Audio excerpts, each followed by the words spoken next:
لیکن ابھی چند مہینے ہوئے کہ وہ میرے پاس آیا اور اس نے کہا کہ ماں بات یہ ہے کہ میں گزشتہ 6 سال سے ایتھیسٹ ہوں، میں مذہب کو نہیں مانتا، میرا کسی چیز پر کوئی بلیو نہیں ہے، یہ جتنی مذہبی داستانیں آپ لوگ سناتے ہیں یا آپ لوگ بیان کرتے ہیں یہ سب قصے کہانی ہے، اس کو آپ علم اور عقل کی برہان پر کوالیفائی نہیں کر سکتے۔ تو وہ والدہ مجھ سے بات کرتے ہوئے رو رہی تھی اور وہ کہہ رہی تھی کہ مجھے دکھ اس بات کا نہیں ہے کہ میرا بچہ 6 سال صرف مجھے خوش رکھنے کے لیے ایک جھوٹا مسلمان بنا رہا اور آج اس نے اعلان کر دیا ہے، مجھے دکھ اس بات کا ہے کہ جو سوال وہ مجھ سے پوچھ رہا ہے مذہب کے بارے میں اس کو واپس لانا چاہتی ہوں مذہب پر، لیکن مجھے خود اس کا جواب نہیں آتا۔ تو یہ پوری کوشش جو ہے وہ اصل میں لوگوں کو شعوری طور پر اللہ کے دین کا تعارف کرانے کی ایک صحیح ہے کہ آپ خدا کے مذہب کو قبول کریں یا رد کریں۔ دونوں صورتوں میں پہلے یہ جانے کہ مذہب ہے کیا، اس کے سورسز کیا ہیں، پھر اس کے بعد آپ اس سے اختلاف کریں۔ وہ اختلاف کے بارے میں ہم جو مذہبی لوگ ہیں وہ یہ کہتے ہیں کہ ہم جس خدا کو مانتے ہیں اگر آپ دیانتداری سے اس خدا سے اختلاف کرتے ہیں تو وہ روز قیامت آپ کی اس دیانت کو دیکھتے ہوئے انشاءاللہ وہی کام کرے گا جو خدا کے ماننے والوں کے ساتھ۔ خوبصورت بات، اور یہ میرے خیال سارے دین کا خلاصہ یہ ہے کہ جو خدا میں دیکھتا ہوں قرآن کے اندر، جو خدا میں دیکھتا ہوں آپ صلی اللہ علیہ وسلم کی کہی ہوئی روایتوں کے اندر، وہ خدا یہ پاسبل نہیں ہے کہ کسی کی دیانتدارانہ علمی غلطی کے اوپر ان کو سزا دے۔ تو اس لیے میسج صرف اتنا ہے، پھر ہم آگے بڑھتے ہیں۔ آج بہت امپورٹنٹ کانٹینٹ ہے کہ دیانتداری ہمیشہ اپنے ملحوظ خاطر رکھنی ہے، اس یقین کے ساتھ کہ آئی will make sure, I will try my utmost best کہ میرا خلوص پیور رہے، میں دیانتداری سے ایک چیز دیکھوں اور اس کے بعد اگر میرے سے کوئی غلطی ہو گئی تو وہ پروردگار معاف کرنے والا ہے۔ یہ تمام لوگوں کے لیے ایک قانون ہے۔ اچھا جی، ہم یہاں پہ پہنچ گئے تھے، اب سنت کس طرف سے ہم کنکلوڈ کر کے جا رہے تھے حدیث کی طرف، ٹھیک ہے جی۔ پروگرام اگر آپ سیکوینس میں نہیں دیکھ رہے پلیز سیکوینس میں دیکھیں، because we are taking an argument forward in a very organised way, so please watch all the episodes جو پریویس ہیں اور پھر اس ایپیسوڈ پہ ہیں۔ اچھا جی، before we move on to the discussion, ایک بہت کامن سوال آ رہا ہے جب ہم نے قرآن کو کنکلوڈ کیا کہ وہ سورس آف دین کے لحاظ سے، کہ یار ایک آپ نے نئی بات ریولیوشن بتا دی، حالانکہ نئی بات نہیں ہے، لیکن آپ صلی اللہ علیہ وسلم نے فرمایا تھا کہ اسلام شروع ہوا تھا ایک نئی بات کے طور پہ اور آخری زمانے میں دوبارہ ایک نئی بات بن جائے گا۔ یہ روایت صحیح ہے؟ اجنبی بات بن جائے گا۔ یہ اجنبی بات نہیں تھی، یہ بڑی مسلمہ بات ہے کہ قرآن ہے کیا۔ ہم نے بتایا کہ جو اللہ تعالیٰ کے ہونے کا سب سے بڑا اور قطعی پروف ہے رسالت، یعنی کہ خدا کی جو قیامت کے دن عدالت لگنی ہے وہ دنیا کے اندر لگ کے گئی، ایک قوم کے لیے بار بار لگ کے گئی، جس کا آخری دفعہ آپ صلی اللہ علیہ وسلم اس سلسلے کی کڑی تھے۔ اس عدالت لگنے کی اس دنیا کے اندر یہ داستان جو ہے محفوظ کر دی گئی تاکہ آنے والی نسلوں کو قیامت تک اس کے اوپر کوئی شک و شبہ نہ رہے، اور اس کو اس طرح پڑھنا چاہیے، اس قرآن کے اندر اس داستان کی ڈیٹیلز بھی ہیں تاکہ کوئی شک نہ پیدا ہو اور ہمارے لیے ابدی رہنمائی بھی ہے۔ اب سوال یہاں پیدا ہو گیا کہ اچھا جی اگر قرآن کو اس زاویے سے پڑھا جائے، ایک تو کس زاویے سے وہ بھی آپ ذرا کنکلوڈ کر دیں، اور پھر ہم کیسے ڈیسائیڈ کریں گے کہ کیا رسالت کے ساتھ خاص احکامات تھے، کیا ابدی احکامات ہیں، کیا سچویشنل تھا، کیا ہمیشہ کے لیے ہے۔ تو یہ بڑا کامن سوال آ رہا ہے لوگوں کی طرف سے۔ جی دیکھیں، اس میں بحث کو پیچھے سے جوڑ لیتے ہیں۔ ہم نے پوری بحث جو شروع کی تھی وہ آج 21ویں صدی میں اس ماڈرن ایرا کے اندر کھڑے ہوئے ایک پڑھے لکھے نوجوان کی تلاش حق کی جستجو سے کی تھی کہ وہ کھڑا ہوا ہے، اس کو ایک آواز آتی ہے کہ آؤ ہم تمہیں خدا کا پیغام دیتے ہیں۔ وہ آواز اس کتاب کی صورت میں ہے۔ میں اس کتاب کے بارے میں علمی اور عقلی طور پر اطمینان اور یقین کی اس جگہ پر پہنچتا ہوں، یہاں میرا علم غیب، یہاں میرا عقیدہ، یہاں میرا کسی چیز کو مان لینا زیر بحث ہی نہیں ہے۔ اپنی عقل سے میں یہ پہلے مانتا ہوں، طے کرتا ہوں کہ یہ وہی کتاب ہے جو کتاب محمد نامی ایک شخص نے 14 سال پہلے دی تھی۔ پھر میں اس کتاب کو کھولتا ہوں تو یہ کتاب اپنے تعارف میں جو باتیں مجھے بتاتی ہے وہ 3 ہی باتیں۔ وہ یہ کہ یہ دین کی آخری کتاب ہے، پہلی کتاب نہیں۔ وہ یہ کہ دین کے ہر معاملے میں حرف آخر قول فیصل، میزان، فرقان، حکم، مہیمن، وہ یہ کتاب ہے۔ وہ یہ کہتی ہے کہ میں ایک زندہ زبان عربین مبین میں نازل ہوئی ہوں، لہٰذا مجھے سمجھنا تم لوگوں کے لیے کوئی دشوار کام نہیں۔ اس کے بعد اس کتاب کو جب ہم نے کھولا تو کھولنے کے بعد یہ کتاب ہمیں بتاتی ہے کہ یہ جس شخصیت کے اوپر نازل ہوئی تھی، محمد رسول اللہ صلی اللہ علیہ وسلم، ان کی زندگی کو اللہ تعالیٰ نے ایک مشن کے طور پہ دنیا میں جاری کیا تھا۔ وہ ایک رسول تھے. رسول کرنے کیا آتے ہیں؟ 2 کام، اتمام نعمت اور اتمام حجت. اللہ نے انسان کو پیدا کیا. ہم نے بار بار اس بات کو دہرایا ہے کہ کچھ نہ کرتا خدا، فطرت میں رہنمائی موجود، نہ نبی بھیجتے، نہ رسول بھیجتے، نہ کتاب بھیجتے، تو کیا ہوتے؟ فطرت میں رہنمائی رکھ کے بھیجی تھی. مواخذہ اسی بنیاد پہ ہوتا ہے جس کو قرآن کہتا ہے فجورہا و تقواہا. نا قرآن کی بات، قرآن مجید نے ان لوگوں کے بارے میں بتا دی ہے کہ جو قیامت کے دن یہ عذر پیش کریں گے کہ ہم تک تو انبیاء کی دعوت ہی نہیں پہنچی. تو پھر کہیں گے اچھا فطرت میں جو الہام کیا، یعنی ہو سکتا نا کوئی امیزون کے جنگل میں کوئی لوگ ہوں، امیزون کو چھوڑ دیں، امریکہ میں کوئی لوگ جس طرح ہم نے دعوت پہنچائی اس طرح ان کو سمجھ نہیں آئی، کہیں گے ہم تک پہنچی غلامی کیوں ہے، عورت کی گواہی آدی کیوں ہے، یہ سوالات اٹھے، نہیں سمجھ آئی، تو قیامت کے دن کہا جائے گا اچھا چلو ٹھیک ہے نہیں سمجھ آئی خیر ہے. اب جو فطرت میں رکھ کے بھیجا تھا، صحیح اور غلط کا شعور اور میرے ہونے کا شعور، اس کو کیسے آپ نے ٹریٹ کیا؟ تو یہی بات قرآن نے بتا دی کہ دیکھو ہم اس بنیاد پہ مواخذہ کریں گے تو کیا نتیجہ نکلا کہ نبی رسول نہ بھی آتے تب بھی اللہ تعالیٰ ہم سے پوچھ سکتا تھا. لیکن اللہ تعالیٰ اتنے رحیم، اتنے رحمان، اتنے جس کو آپ کہتے ہیں ان کی شفقت کتنی بے پایاں اور ابدی ہے کہ وہ یہ چاہتے ہیں کہ میں اپنی ہمیشہ کی بادشاہی میں ان لوگوں کو شامل کر لوں، جتنے ہو سکتے ہیں کر لوں. قرآن نے کیا کہا؟ وَلَن يَرْضَ لِعِبَادِهِ الْكُفْرَ، میں راضی نہیں ہوتا میرے بندے کہ مجھے چھوڑ کے تم جاؤ، تم انکار کرو. تو اس نے ابتدا ہی انسانیت کی نبیوں کے سلسلے سے کر دی، یعنی پہلا انسانی دنیا میں نبی بنا کے بھیجا. تو انبیاء کرتے کیا ہیں؟ اتمام نعمت، یعنی خدا کی وہ نعمت، خالق کی مخلوق ہونے کا شعور ہے ہمارے اندر، اس منعم حقیقی کے آگے سجدہ کرنا ہے، اس سے اپنے تعلق کا اظہار کرنا ہے. نبی کیا ہوتے ہیں کہ آپ ایگزام دینے کے لیے بیٹھے ہیں، پڑھائی کر کے ہیں ساری، لیکن ساتھ ٹیچر آتا ہے اور کہتا ہے یہ لو تمہارے کورس کی کتاب بھی میں نے سامنے رکھ دی. بالکل، یعنی وہ آپ کو یہ مدد کرتا ہے کہ تم نے جس بڑے دن میں خدا کا سامنا کرنا ہے، وہ دن کی تیاری کے لیے آؤ میں تمہیں کچھ کی نوٹس دے دیتا ہوں تو تمہیں وہاں پر جواب میں آسانی ہو. یہی معاملہ جب رسولوں میں ڈلتا ہے تو رسول کیا کرتے ہیں؟ اتمام حجت. تو اب جب رسول کے اوپر یہ کتاب آئی تھی تو رسول کی دعوت جو اس نے دنیا میں پیش کی، جس قوم کو پیش کی، اس کے کچھ مراحل ہیں. وہ مرحلے ہم نے بہت تفصیل سے یہاں زیر بحث لائے تھے. رسول اور نبی کا فرق یہی ہے نا کہ نبی صرف پیغام لے کے آتے ہیں اور چلے جاتے ہیں، قوم مانے یا نہ مانے قیامت کے دن فیصلہ ہوگا. پھر اللہ تعالیٰ نے کہا کہ نہیں یہ شاید انف نہیں ہے لوگوں کے لیے. لوگوں نے بھی کہا تو قیامت کے دن اور خدا پہ ایمان کے لیے پھر رسول بھیجے اور کہا کہ یہ صرف پیغام نہیں دینے آئے، یہ اب اس قوم کے لیے جس کی طرف آئے ہیں حق اور باطل کا فیصلہ اس دنیا میں کر کے جائیں گے. اس کو ہم نے دیکھے بہت تفصیل سے ہم زیر بحث لیتے کہ قرآن مجید کو جہاں سے آپ کھولیں وہ یہ قانون بیان کرتا ہے کہ وَلِكُلِّ أُمَّةٍ رَسُولٌ فَإِذَا جَاءَ رَسُولُهُمْ قُضِيَ بَيْنَهُم بِالْقِسْطِ. ہر امت کے لیے ایک رسول ہے، جب وہ آ جاتے ہیں فیصلہ کر دیا جاتا ہے.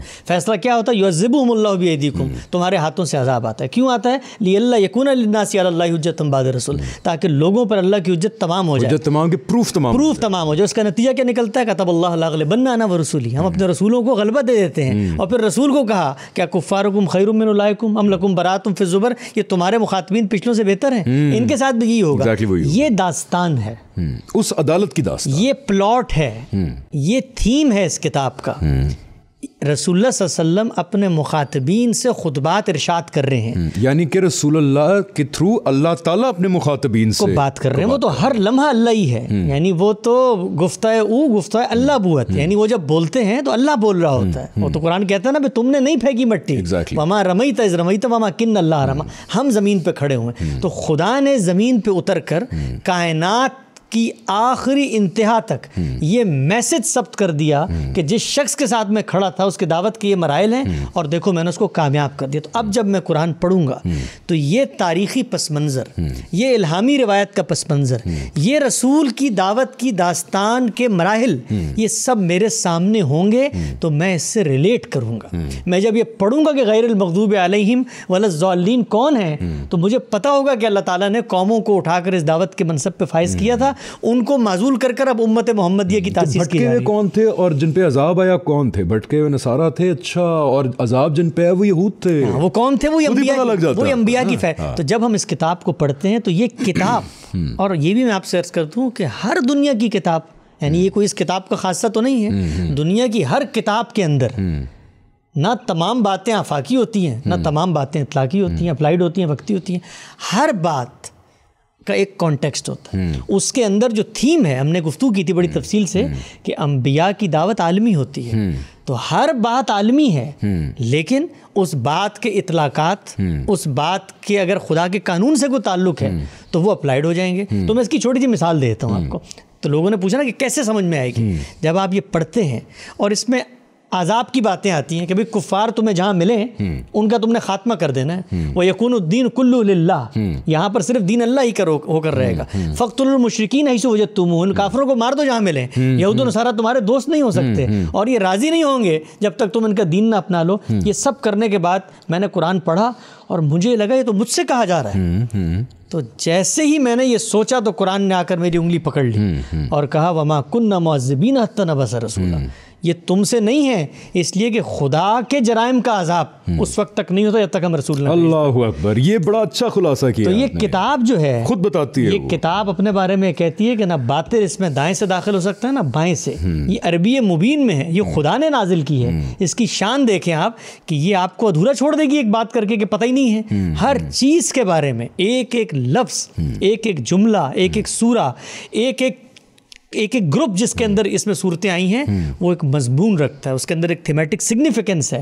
وہ سگنیفیکنس آپ کو بتاتی ہے کہ کون سی بات کس موقع پر کس سے کہی جا رہی ہے اور اس میں میرے لیے کیا سبق ہے. بس ٹھیک ہے، میں عام انسان کے لیے خلاصہ کر دوں کہ میں جب قرآن پڑھتا ہوں تو میں اس نظر سے پڑھتا ہوں کہ اللہ تعالیٰ کے آخری رسول دنیا میں آئے، انہوں نے 23 سال پوری اللہ تعالیٰ کی عدالت برپا کی. انہوں نے کیا، اللہ تعالیٰ نے ان کے تھرو اپنی عدالت اس دنیا میں برپا کی، جس میں اب وہ دیکھیں نا مشرکین سے بھی بات ہوگی، نصارہ سے بات ہوگی، یہود سے بات ہوگی، ماننے والوں سے، مسلمانوں سے بات ہوگی.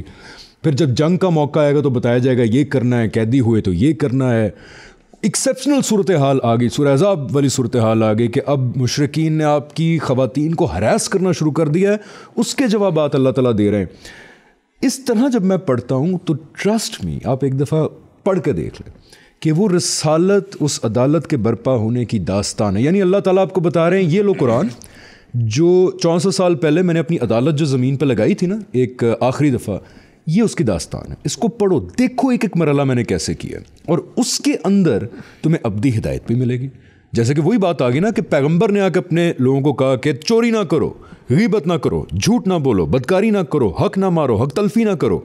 تو یہ ابدی ہدایت ہے، ٹھیک ہے. لیکن قرآن خود بتائے گا اچھا اب یہ موقع آ گیا ہے، یعنی ہراسمنٹ شروع ہو گئی ہے خواتین کی، تو اب اے خواتین جو ہراس ہو رہی ہو آپ یہ کرو.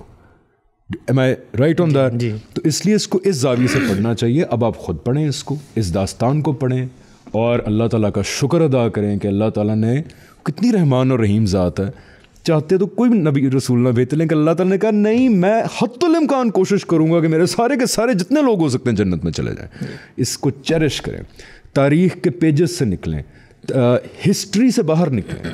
فلانے نے یہ کیا، اس نے یہ کیا، تم مانتے ہو فلانے نے یہ کیا یا نہیں کیا، ہسٹری سے باہر نکل آئیں، اس کے اوپر آئیں، اس قرآن کی روشنی میں باقی چیزوں کو سمجھیں rather than کہ باقی چیزوں کی روشنی میں قرآن کو سمجھنا شروع کریں. Okay, I think now we have summarized it very well.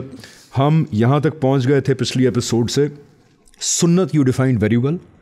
Now should we move to حدیث. جی آئیں جی، کنٹروورشل بسم اللہ کریں. دیکھیں میں یہاں پر بھی وہی دعوت دوں گا جو سنت کو سمجھاتے ہوئے دی تھی کہ ایک طالب علم کی طرح اس سفر میں شریک ہوں. جو ہم ویوز شیئر کر رہے ہیں یہ کسی خاص نقطہ نظر کی طرف آپ کو بلانے کی دعوت نہیں ہے، بلکہ یہ کچھ ایکسپلوریشن ہیں جو ہمارے سامنے ہوئی ہیں، اس کو ہم آپ کے سامنے رکھتے ہیں. اس کو کاؤنٹر کریں. ہو سکتا ہے اس معاملے میں ہم سے کوئی بڑی غلطی ہو گئی ہو، لیکن حقائق کے سچے طلبہ بن کر اور چیزوں کو اپنے اعتراف اور علم کی جگہ پر کھڑے ہو کر ایکسپلور کر کے دیکھیں کہ بات چلی کہاں سے تھی. سنت کہاں سے آ گئی تھی اس قرآن میں؟ سنت یہاں سے آئی تھی کہ قرآن کو پڑھتے ہوئے ہمیں قرآن نے بار بار یہ بتایا کہ بھائی ایک ملت ابراہیمی ہے، اور پیغمبر کو کہا انتبع ملت ابراہیم حنیفہ ومن یرغب عن ملت ابراہیم الا من صفا. یعنی جو ملت ابراہیم کو چھوڑتا ہے وہ تو حماقت پہ بیٹھا ہوا ہے. وہ اجتباکم، اور کیا کہا، ملت ابیکم ابراہیم ہوا سماکم المسلمین من قبل وفی ھذا. تمہارا باپ ابراہیم جس کو اللہ تعالیٰ نے اس ملت کا سربراہ بنایا، اس کو فالو کرو، اس کے ٹریڈیشن کو فالو کرو. تو ہم نے کیا نتیجہ نکالا تھا اس کا؟ کہ اگر ٹریڈیشن کو فالو کرنے کی بات کی جا رہی ہے اور ٹریڈیشن کی ڈیٹیل نہیں ہے تو اس کا مطلب ٹریڈیشن آلریڈی ایگزسٹ کرتا ہے. اس کا مطلب یہ ہے کہ اللہ تعالیٰ نے کیا ایک بےمانی بات کی ہے. ٹریڈیشن ایگزسٹ کرتا ہے, میں کہتا ہوں کہ اس راستے پہ چلو, وہ رستہ ہے تو آپ وہاں جائیں گے نا, کہ وہ دیکھو رستہ اس پہ چلو. بالکل صحیح. ٹریڈیشن ایگزسٹ کرتا تھا. پھر ہم نے اس بحث کو دیکھا کہ مان لیا ٹریڈیشن تھا پہلے, میں کیسے جانوں ملت ابراہیم کا ٹریڈیشن کیا تھا؟ پری ہسٹورک دور ہے, 20 انبیاء ہے بنی اسرائیل میں, انبیاء کو قتل کر دیا گیا, اپنی انٹرپریٹیشنز ہوں گی, سیدنا مسیح آ گئے, سیدنا مسیح کو لوگ ہی نہیں ملے, کتاب ہی مرتب نہیں ہو سکی, میں کہاں سے ڈھونڈوں ٹریڈیشن؟ تو مجھے یہ بتایا گیا کہ بھائی میرے لیے تو اس دنیا میں دین کا تنہا ماخذ کون ہے؟ محمد رسول اللہ صلی اللہ علیہ وسلم کی ذات والا صفات. وہ بتائیں گے مجھے اپنے عمل سے کہ ٹریڈیشن میں پیچھے کہاں غلطیاں تھیں, انہوں نے اس کی اصلاح کر دی, کہاں وہ چھپ گئی تھی انہوں نے اس کی تجدید کر دی, کہاں کمی تھی اس کو انہوں نے تبدیل کر کے اضافہ کر دیا. ہم نے ایک مثال سے اس کو سمجھا تھا کہ عبادت تمام انبیاء کر رہے تھے, نماز تمام انبیاء پڑھ رہے تھے, لیکن نماز جب رسول اللہ صلی اللہ علیہ وسلم تک پہنچی ہے تو آپ پر قرآن آیا ہے نا, تو آپ نے پرانی دعاؤں کو اس سے ریپلیس کر دیا. میں نے ایک مثال دی تھی کہ ایک آئین دستور چلتا چلا آ رہا ہے, اس کے اندر آپ نے کچھ امینڈمنٹس کر دی, اس کا بنیادی ڈھانچہ ایک ہی ہے, وہ امینڈمنٹس کے ساتھ جاری ہو گیا تو میں اس کا. تو سنت بھی تو پھر وہی ہوئی نا ٹیکنیکلی, یعنی سنت اصل میں وہی ہی ہے, وہی کے وہ تقاضے جو زندگی یا اعمال سے ایکشن سے متعلق ہوتے ہیں وہی ہے. اللہ ہی بتائیں گے نا نماز کیسے پڑھنی ہے. آپ صلی اللہ علیہ وسلم نے کیسے بتایا مجھے کہ یہ سنت ہے؟ آپ صلی اللہ علیہ وسلم جس معاشرے میں پیدا ہوئے وہ انبیاء اور خدا کو ماننے والا معاشرہ ہے, بنی اسماعیل ہیں, وہ حرم مکہ کے گرد آباد ہیں, وہاں لوگ حج کرنے آتے ہیں, وہاں لوگ نمازیں پڑھتے ہیں اپنی تمام بدعتوں کے ساتھ. بہرحال وہ ایک کیا کہتے ہیں میوٹیٹڈ ورژن تھا سنت ابراہیمی کا ہی, ایک میوٹیٹڈ ورژن. میوٹیٹڈ کہتے ہیں جس کی شکل مسخ ہو جائے بہت زیادہ. آپ یہ دیکھیے, اور یہ بھی جب کہا جاتا ہے مسخ ہو جائے تو وہ کچھ چیزوں میں مسخ ہوئی تھی اور کچھ چیزوں میں جیسے جاری تھی ویسے جاری تھی. اچھا مزے کی بات, سوری قطع کلامی, because I get very fascinated, کہ ایک اللہ کے نام کا بت بھی کعبہ کے اندر موجود تھا جب آپ صلی اللہ علیہ وسلم کی بعثت ہوئی ہے, اور اللہ تعالیٰ کے فرشتوں کو یہ سمجھا جاتا تھا مشرکین کی طرف سے کہ وہ اللہ تعالیٰ کی معاذ اللہ بیٹیاں ہیں. نہیں, آپ یہ دیکھیں نا کہ ان مشرکین کا اللہ نے مکالمہ نقل کیا قرآن میں, کہا ہے کہ جب ان سے کہا جاتا ہے شرک نہ کرو تو جواب کیا دیتے ہیں؟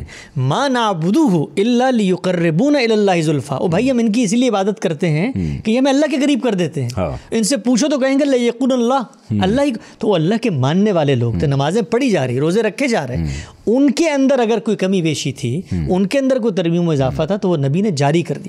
جاری کیسے کیا؟ کسی کے کان میں بتایا. اگر کوئی ایسی چیز تھی جو قیامت تک جاری کرنی تھی تو جس طریقے سے قرآن جاری کیا, کاتبین وہی ہیں, لوگ لکھ رہے ہیں, لوگ پڑھ رہے ہیں, 23 سال آپ رہے, سب لوگ متفق ہیں کہ یہ بات ٹھیک ہے, حفاظ پیدا ہوئے, جبرائیل نے آ کر تلاوت سنی. تو ایک دین کے سیکشن کا اگر یہ اہتمام ہے تو کیا آپ کی عقل یہ کہتی ہے کہ دوسرے دین کے سیکشن کے لیے جو عمل سے متعلق ہے ان لوگوں میں چھوڑ دیا, یعنی ان لوگوں میں جو جاری ہے, یعنی وہ اس سے زیادہ اسٹرانگ پاورفل میڈیم سے آگے منتقل ہو رہا ہے. بچے باپ کو دیکھ رہے ہیں, باپ مسجد کے امام کو دیکھ رہا ہے, امام کو غلطی کرے تو پورے ائمہ کا قبیلہ اس کو دیکھ رہا ہے. یہ سب کچھ موجود ہے. تو سنت کے بارے میں ہم نے کہا تھا کہ وہ بھی اجماع اور کنٹینیوس ایک عمل سے آگے بڑھی, تواتر عملی, کنٹینیوٹ عمل ہے. تو اجماع اور تواتر سے ہمیں سنت ملی, یہاں تک دین مکمل ہوگی. ہاں, اور اجماع اور تواتر کی ہم نے پاور ایکسپلین کی تھی کہ یہ صرف ہمارے دماغوں میں نہیں ہے کہ اجماع اور تواتر ایک سب سے perfect form of transmission of information and practices. اس کا ایویڈنس ہے آج کے زمانے میں. قرآن میں کوئی اختلاف نہیں, نماز میں کوئی اختلاف نہیں, روزے کے اندر کوئی اختلاف نہیں. اور جلدی سے باتیں بتائیں, اور کیا ہے, نماز, روزہ, حج, قربانی ہے, حج ہے, عبادت ہے, ختنہ ہے, تشمیت ہے. ہم نے تو بتایا تھا کہ وہ جو چھینکنے کی سنت ہے اس کے اندر آج امریکہ میں بھی جاری ہے, امریکہ میں بھی جاری ہے. یعنی کہ اس کی پاور دیکھیں اجماع اور تواتر کی, کہ آج بھی ان چیزوں کے اندر کوئی اختلاف نہیں ہے. اور یہ اجماع اور اختلاف ان چیزوں کے بعد شروع ہوتا ہے اب جہاں پہ ہم جا رہے ہیں. یہ کوئی دینی عمل نہیں ہے, یہ علم کو پہنچانے کا عمل ہے. یہ وہ گاڑی ہے جس کے اوپر رکھ کے آپ انفارمیشن لے کے جاتے ہیں. اور اس کے علاوہ کوئی پاسبل نہیں اور عمل نا. یہاں تک اگر بات سمجھ میں آ گئی ان طلبہ کو جو خدا کی بات جاننا چاہتے ہیں, تو اب بات تو ختم ہو گئی یہاں پہ. اجماع اور تواتر سے قرآن بھی مل گیا اور سنت بھی مل گئی. تو اب اگر کسی نے کسی دوسری چیز کو سورس ثابت کرنا ہے تو پہلے وہ کہے, تو یہ ذمہ داری تو اس کے سر ہے کہ وہ, جس طرح ہم نے کہا نا قرآن خدا کی کتاب ہے, یہ تو قرآن نے بتا دیا. سنت پر عمل پیرا ہونا ہے, یہ بھی قرآن نے بتا دیا. تو اب اگر آپ نے کسی تیسری چیز کو سورس بنانا ہے, ایک ایڈ کروں, جی, سنت پر عمل درآمد کرنا ہے، یہ بھی قرآن نے بتا دیا، اور اس سنت بھی آج ہر مسلمان گھر میں بالکل مسلمہ پائی جاتی ہے. بالکل صحیح. تو اب اگر کوئی شخص، کوئی گروہ، کوئی عالم، کوئی فقیہ یہ کہتا ہے کہ دین کا کوئی اور سورس بھی ہے تو ممکن ہے ہو. میں کہتا ہوں ایک سوال پوچھتا ہوں، پوچھوں؟ ہاں، کیونکہ یہ اسکرپٹڈ نہیں ہے، سو آئی ڈونٹ نو کہ آپ تمہید باندھ رہے ہیں اس میں کہاں فٹ آتا ہے. پوچھے. میں یہ کہتا ہوں کہ بھائی جان آپ کی بات سمجھ گئے. میرے 2 سوالات ہیں. ایک تو آپ صلی اللہ علیہ وسلم کی پریکٹس کیا تھی؟ بھائی یہ بھی تو ملے گا ایک حدیث سے. حدیث کیا ہے بھی حسن صاحب؟ مجھے جب پتہ لگ گیا صحیح بخاری سے یا مستند احادیث کی کتابوں کے اندر کہ آپ صلی اللہ علیہ وسلم نے کوئی بات کہی ہے، آپ صلی اللہ علیہ وسلم نے ایک زانی کو جو شادی شدہ تھا رجم کی سزا دی تھی کیونکہ وہ شادی شدہ تھا، تو جب میرے تک پہنچی آپ صلی اللہ علیہ وسلم کی ایک بات تو وہ بھی تو دین ہی ہوگی نا. اب آپ مجھے بیٹھ کے کہہ رہے ہیں کہ جی نہیں حدیث جو ہے وہ تو دین نہیں ہے. آپ کو پتا ہے حدیث کیا ہے؟ آپ صلی اللہ علیہ وسلم کی بات ہے. حسن صاحب آپ صلی اللہ علیہ وسلم کی بات میرے تک پہنچ گئی، مجھے پتا لگ گیا یہ صحیح ہے، تو میں اس کو دین نہ مانوں؟ اور جو آپ سنت بار بار مجھے کہہ رہے ہیں یہ سنت کہاں ملتی ہے؟ یہ آپ غلط کہہ رہے ہیں کہ جی پریکٹسز جو آپ نے سنتیں نکالی ہیں 27 یہ کہاں سے ملیں گی؟ حدیث کی کتاب سے ملیں گی. ٹھیک. تو یہ جتنے زور سے آپ نے محمد رسول اللہ کا نام لیا اس سے زیادہ زور سے ہم پچھلی 7 قسطوں میں لے رہے ہیں اور اس میں ہم یہ کہہ رہے ہیں کہ میں تو نہ قرآن کو جانتا ہوں، نہ سنت کو جانتا ہوں، نہ حدیث کو جانتا ہوں، میں تو کسی چیز کو نہیں جانتا. میں تو جانتے ایک شخصیت کو ہوں، محمد رسول ایک ہستی کو ہوں. ان کے ذریعے سے جو چیز دین قرار پائے گی وہ میرے لیے دین ہوگی. تو یہ زور جو ہے نا، یہ زور پیدا کرنے کے لیے کہ آپ محمد المصطفیٰ صلی اللہ علیہ وسلم سے منسوب کوئی بات، ابھی ہم آتے ہیں ان باتوں کے اوپر کہ وہ کیا چیز ہے، وہ کرتی کیا ہے. بس سوال میں بریک ٹائم ہو رہا نا، بریک لے لیں. ہاں بریک. سوال وہیں قائم ہے کہ جی مجھے پتہ لگ گیا آپ صلی اللہ علیہ وسلم نے یہ فرمایا ہے تو میں اس کو دین کیوں نہ مانوں. ہم اب بڑھنے لگے ہیں حدیث کی طرف. حدیث کیا ہے؟ کیا ایک ہم ٹرم تو بنا لیتے نا، حدیث کیا ہے اور اس کو کس زاویے سے دیکھنا چاہیے. جو ہم نے ڈسکور کیا طریقہ، ہم نے تو خیر ڈسکور نہیں کیا، یہ طریقہ ہمیشہ سے ایگزسٹ کرتا ہے. ہم یہ بھی آپ کو بتائیں گے کہ یہ اسلامک مین اسٹریم تھاٹ رہی ہے جو ہم کہہ رہے ہیں، لیکن یہ اب گم ہو چکا ہے یہ تصور کہ حدیث کیا ہے، اس کو کس زاویے سے دیکھنا چاہیے. اس کو ہم اب وزٹ کرنے لگے ہیں after the break. Very important discussion, so stay tuned.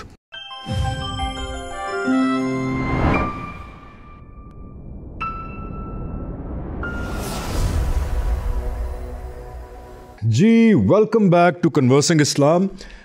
حسن بھائی یہاں تک پہنچ گئے تھے کہ سورسز کیا ہیں. اللہ تعالیٰ نے مجھے کہا ٹھیک ہے جی قرآن ہو گیا، ٹھیک ہے جی آپ نے کہا تو سنت بھی ہو گئی.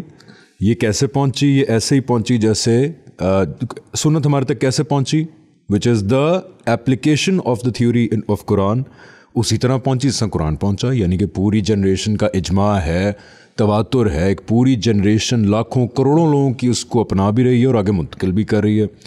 اچھا جی چلیں ٹھیک ہے. اب مسئلہ آ گیا ہے حدیث کا کہ اگر کوئی روایت آپ صلی اللہ علیہ وسلم کی کوئی بات پہنچ گئی، چاہے ایک بندے نے کہی یا 10 لوگوں نے کہی، اور پتہ لگ گیا کہ الفاظ آپ صلی اللہ علیہ وسلم کے، تو آپ کہتے ہیں کہ وہ دین کا سورس جو ہے نہیں ہے. Please explain. دیکھیں دین کے جن سورسز پہ اب تک ہم نے گفتگو کی اس میں قرآن مجید تھا، ایک سنت تھی، اور ہم نے کہا دین کے سورس مکمل ہو گئے. تو آپ نے سوال کیا کہ یہ کیسے مکمل ہو گئے، کہ جب کہ بالعموم یہ سمجھا جاتا ہے کہ رسول اللہ صلی اللہ علیہ وسلم کی جو باتیں ہیں جن کو اصطلاح میں اخبار احاد یا حدیث کہا جاتا ہے وہ بھی تو دین کا سورس ہیں. تو میں نے دعوت دی تھی کہ طالب علموں کی طرح پھر سے آتے ہیں اور اس مسئلے کو ایکسپلور کرتے ہیں. اس مسئلے کو دیکھنے کے بہت سارے زاویے ہیں. آپ اس پہ کچھ عقلی اعتراض کر سکتے ہیں. مثلاً بعض لوگوں نے کیے کہ بھائی ثبوت کے اعتبار سے، یعنی کسی چیز کو پروف کرنے کے اعتبار سے رسول اللہ صلی اللہ علیہ وسلم کی جو باتیں ہم تک پہنچی ہیں وہ اخبار احاد کے اصول پہ پہنچی ہیں، لوگوں نے پہنچائی ہیں، لہٰذا وہ ایک ضنی ماخذ ہیں. ضنی ماخذ کا مطلب یہ ہوتا ہے کہ اس میں صحیح اور غلط دونوں کا احتمال موجود ہے، لہٰذا یہ جو تیسرا سورس ہے یہ ریلائبل سورس نہیں ہے. بعض لوگوں نے یہ کہا، ہمارا نقطہ نظر یہ نہیں ہے بطور طالب علم کے. بعض لوگوں نے یہ کہا کہ یہ جو باتیں پہنچی ہیں یہ تو رسول اللہ کی باتیں ہی نہیں ہیں، یہ باتیں تو بعد میں لوگوں نے گڑھ لی ہیں. ہمارے ہاں جو اورینٹلسٹ یا مستشرقین تھے انہوں نے اس مقدمے کے لیے بہت زیادہ دلائل جمع کیے اور کہا کہ مختلف مسالک جو وجود میں آ گئے تو انہوں نے اپنی ضروریات کے لیے رسول اللہ کی باتیں بیان کرنا شروع کر دی. تو مختلف نقطہ ہے نظر آپ کو ملیں گے رسول اللہ صلی اللہ علیہ وسلم کی باتوں کے حوالے سے. میں نے اس طرح عرض کیا کہ میں بطور طالب علم جب یہ مسئلہ ہمیں پیش آیا تو ہم نے کیسے کس ہورائزن سے اس کو ایکسپلور کیا وہ آپ کے سامنے رکھتا ہوں. میں اگر آپ سے کہوں کہ حدیث کو سمجھنے کی 10 تھیوریز ہیں اور ان میں سے ایک تھیوری وہ ہے جو خود رسول اللہ صلی اللہ علیہ وسلم نے بتائی ہے تو کیا آپ مجھے یہ کہیں گے کہ میں سب سے پہلے اسی تھیوری کو سمجھنا چاہتا ہوں جو رسول اللہ صلی اللہ علیہ وسلم نے اپنی باتوں کے بارے میں خود بیان Could we put it in this way کہ حدیث مبارکہ صلی اللہ علیہ وسلم کیا ہے؟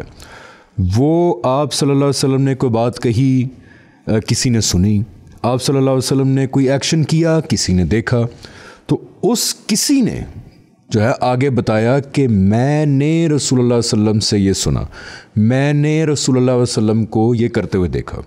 اب اس کو دیکھنے کا زاویہ کیا ہوگا؟ تو آئیں اسی دنیا میں چلتے ہیں کہ کسی نے رسول اللہ صلی اللہ علیہ وسلم کو یہ کہتے ہوئے سنا اور کسی نے رسول اللہ صلی اللہ علیہ وسلم کو یہ کرتے ہوئے دیکھا کی ہی دنیا میں چلتے ہیں اور ان کا رویہ دیکھتے ہیں. اور اسی دنیا سے دیکھتے ہیں کہ آپ صلی اللہ علیہ وسلم کی کیا کوئی روایت ایسی پہنچی کہ انہوں نے بتایا ہو کہ میری روایت کے معاملے میں کیا رویہ کیا اختیار کرنا ہے. یعنی اسی پرنسپل پہ کہ حدیث کے بارے میں رسول اللہ صلی اللہ علیہ وسلم اور صحابہ جن سے ظاہری بات ابتدا میں وہ بیان ہو رہی ہے وہ اگر ہمیں یہ بتا دیں کہ یہ جو چیزیں ہیں ان کے بارے میں رویہ کیا اختیار کرنا ہے تو علم کے طالب علم کے طور پر کہ ہمارے لیے سب سے مفید یہ رستہ نہیں ہوگا. اچھا کیچ 22 آ گیا نا، بڑے مزے کی بات آ گئی ہے. یعنی ہمیں وہی بتا دیں جن کی باتیں ہیں، وہی بتا دیں جنہوں نے ہمیں دین دیا ہے ان 2 صورتوں میں. یہ جو آپ نے بریک سے پہلے مجھے کہا تھا کہ آپ رسول اللہ صلی اللہ علیہ وسلم کی باتوں کو سورس میں شامل نہیں کر رہے تو میں نے کہا جملہ مجھ سے مت کہیں آپ، اس لیے کہ ہم نے تو 7 قسطوں میں بات چھری رسول اللہ صلی اللہ علیہ وسلم سے کی ہے، بات ختم رسول اللہ صلی اللہ علیہ وسلم پہ کی ہے، تو یہاں یہ زیر بحث ہی نہیں ہے. تو اب ہم چلتے ہیں اس دنیا میں کہ جہاں رسول اللہ صلی اللہ علیہ وسلم موجود ہیں اور آپ کے صحابہ موجود ہیں اور گفتگو کا موضوع کیا ہے؟ حدیث. اچھا تو دیکھتے ہیں کہ وہ کیا کہتے ہیں. سن لیں پھر غور سے. یہ جو روایتیں ہیں یہ ہیں تو ہزاروں کی تعداد میں. ان ہزاروں روایتوں کو حدیث کی کتابوں سے ہم نے جمع کیا. جمع کرنے کے بعد ان کی سند کو دیکھا، صحت کو دیکھا، یعنی علمی طور پر یہ اتھینٹک ہیں کہ نہیں ہیں، جن کو ہمارے ہاں حدیث کی سند اور ذوف کے حوالے سے گفتگو کی جاتی ہے. ان میں سے چند چنیدہ واقعات 8-9 واقعات میں چھوٹے چھوٹے سے صحابہ کے رویہ، رسول اللہ کی باتیں حدیث کے بارے میں، اس کو میں نے جمع کر لیا. تو گویا یہ ہزاروں روایات کا خلاصہ ہے. پہلی روایت ہے مسند احمد بن حنبل علیہ رحمہ کی 1413 نمبر روایت ہے. عبداللہ بن زبیر کہتے ہیں کہ میں نے اپنے والد سیدنا زبیر رضی اللہ تعالیٰ عنہ سے پوچھا کہ میں جس طرح ابن مسعود رضی اللہ تعالیٰ عنہ اور فلاں دوسرے حضرات کو رسول اللہ کی باتیں بیان کرتے ہوئے دیکھتا ہوں، یعنی حدیثیں بیان کرتے ہوئے دیکھتا ہوں، آپ کو اس طرح نہیں دیکھتا. ایک صحابی کے بیٹے نے ایک صحابی سے پوچھا کہ یہ سب صحابہ باقی ادھر ادھر سے میں سنتا ہوں کچھ لوگ باتیں بیان کر رہے ہوتے ہیں، آپ کیوں نہیں کرتے؟ اس کی کیا وجہ ہے؟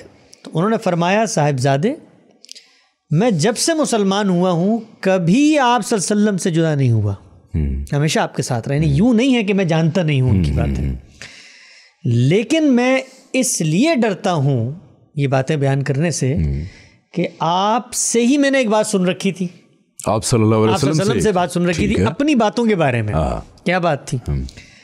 کہ آپ نے فرمایا تھا کہ جس نے لوگوں کو گمراہ کرنے کے لیے جان بوجھ کر کوئی جھوٹی بات میری نسبت سے بیان کی وہ اپنا ٹھکانہ دوزخ بنا لے. ٹھیک ہے. ایک روایت آ گئی آپ کے سامنے.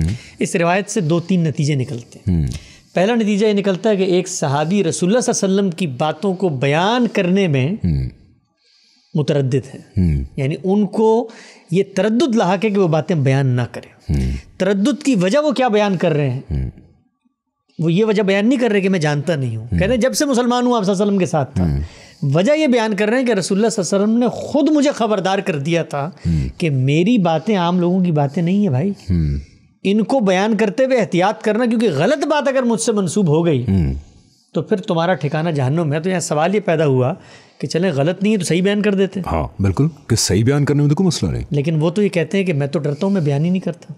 حالانکہ وہ کہہ رہے ہیں میں ڈرتا ہوں کہ میں غلط بیان نہ کر دوں. ہاں لیکن وہ کوئی بات ہی بیان نہیں. اور ان کے بیٹے کا سوال بھی یہی ہے کہ آپ بیان کیوں نہیں کرتے, کیوں نہیں بیان کرتے آپ؟ یہ بھی نہیں کہ کثرت سے بیان کیوں نہیں کرتے, یا یہ کہ آپ نے کوئی ایسی بات بیان کی تھی جو غلط ہے. ہاں یہ نہیں کہا. یہ نہیں کہا. کیا بات واضح ہوئی اس سے یہ بات واضح ہوئی کہ صحابہ کرام کے اندر جو جلیل القدر ہستیاں ہیں, بڑی ہستیاں ہیں, ان کا رویہ کیا ہے روایت کے بارے میں, حدیث کے بارے میں؟ وہ یہ جانتے ہیں کہ دین کا سورس قرآن و سنت ہے. نمبر 1 کنکلوژن یہ, اگر دین کا سورس قرآن و سنت کے علاوہ کوئی تیسری چیز بھی ہے تو صحابی کی یہ بات, آپ کو پتہ ہے اس بات کے بارے میں, جلیل القدر صحابی ہیں, آپ کو پتہ ہے اس بات کے بارے میں اللہ تعالیٰ نے قرآن میں رسول اللہ کو کیا کہا ہے کہ اگر تم نے میری بات پہنچانے میں کوئی کمی کوتاہی, کمی اضافہ کیا تو فما بلغت رسالہ, اور تمہاری رگ جان پکڑ کے تمہیں دنیا سے اٹھا لیں گے. پاؤز کر لوں اس میں. جی, میں ایک عام آدمی کے طور پہ یہ سمجھ رہا ہوں کہ قرآن میں آپ صلی اللہ علیہ وسلم کو کہا گیا نا کہ پوری طرح میرا پیغام پہنچا دینا. جی کا مطلب یہ ہے کہ کمی بیشی نہ رہے نا, کوئی لوپ ہول بھی نہ رہے. تو وہ آپ صلی اللہ علیہ وسلم کے دنیا سے رخصت ہونے سے پہلے, کیونکہ احادیث کا بھی ریکارڈ نہیں تھا, تاریخی ریکارڈ مرتب ہوا ہی نہیں تھا, ایک شخص یعنی دنیا کے اندر موجود ہے آپ صلی اللہ علیہ وسلم, تو قرآن اور سنت میں وہ دین پورا دے کے آپ صلی اللہ علیہ وسلم دنیا سے رخصت ہو گئے.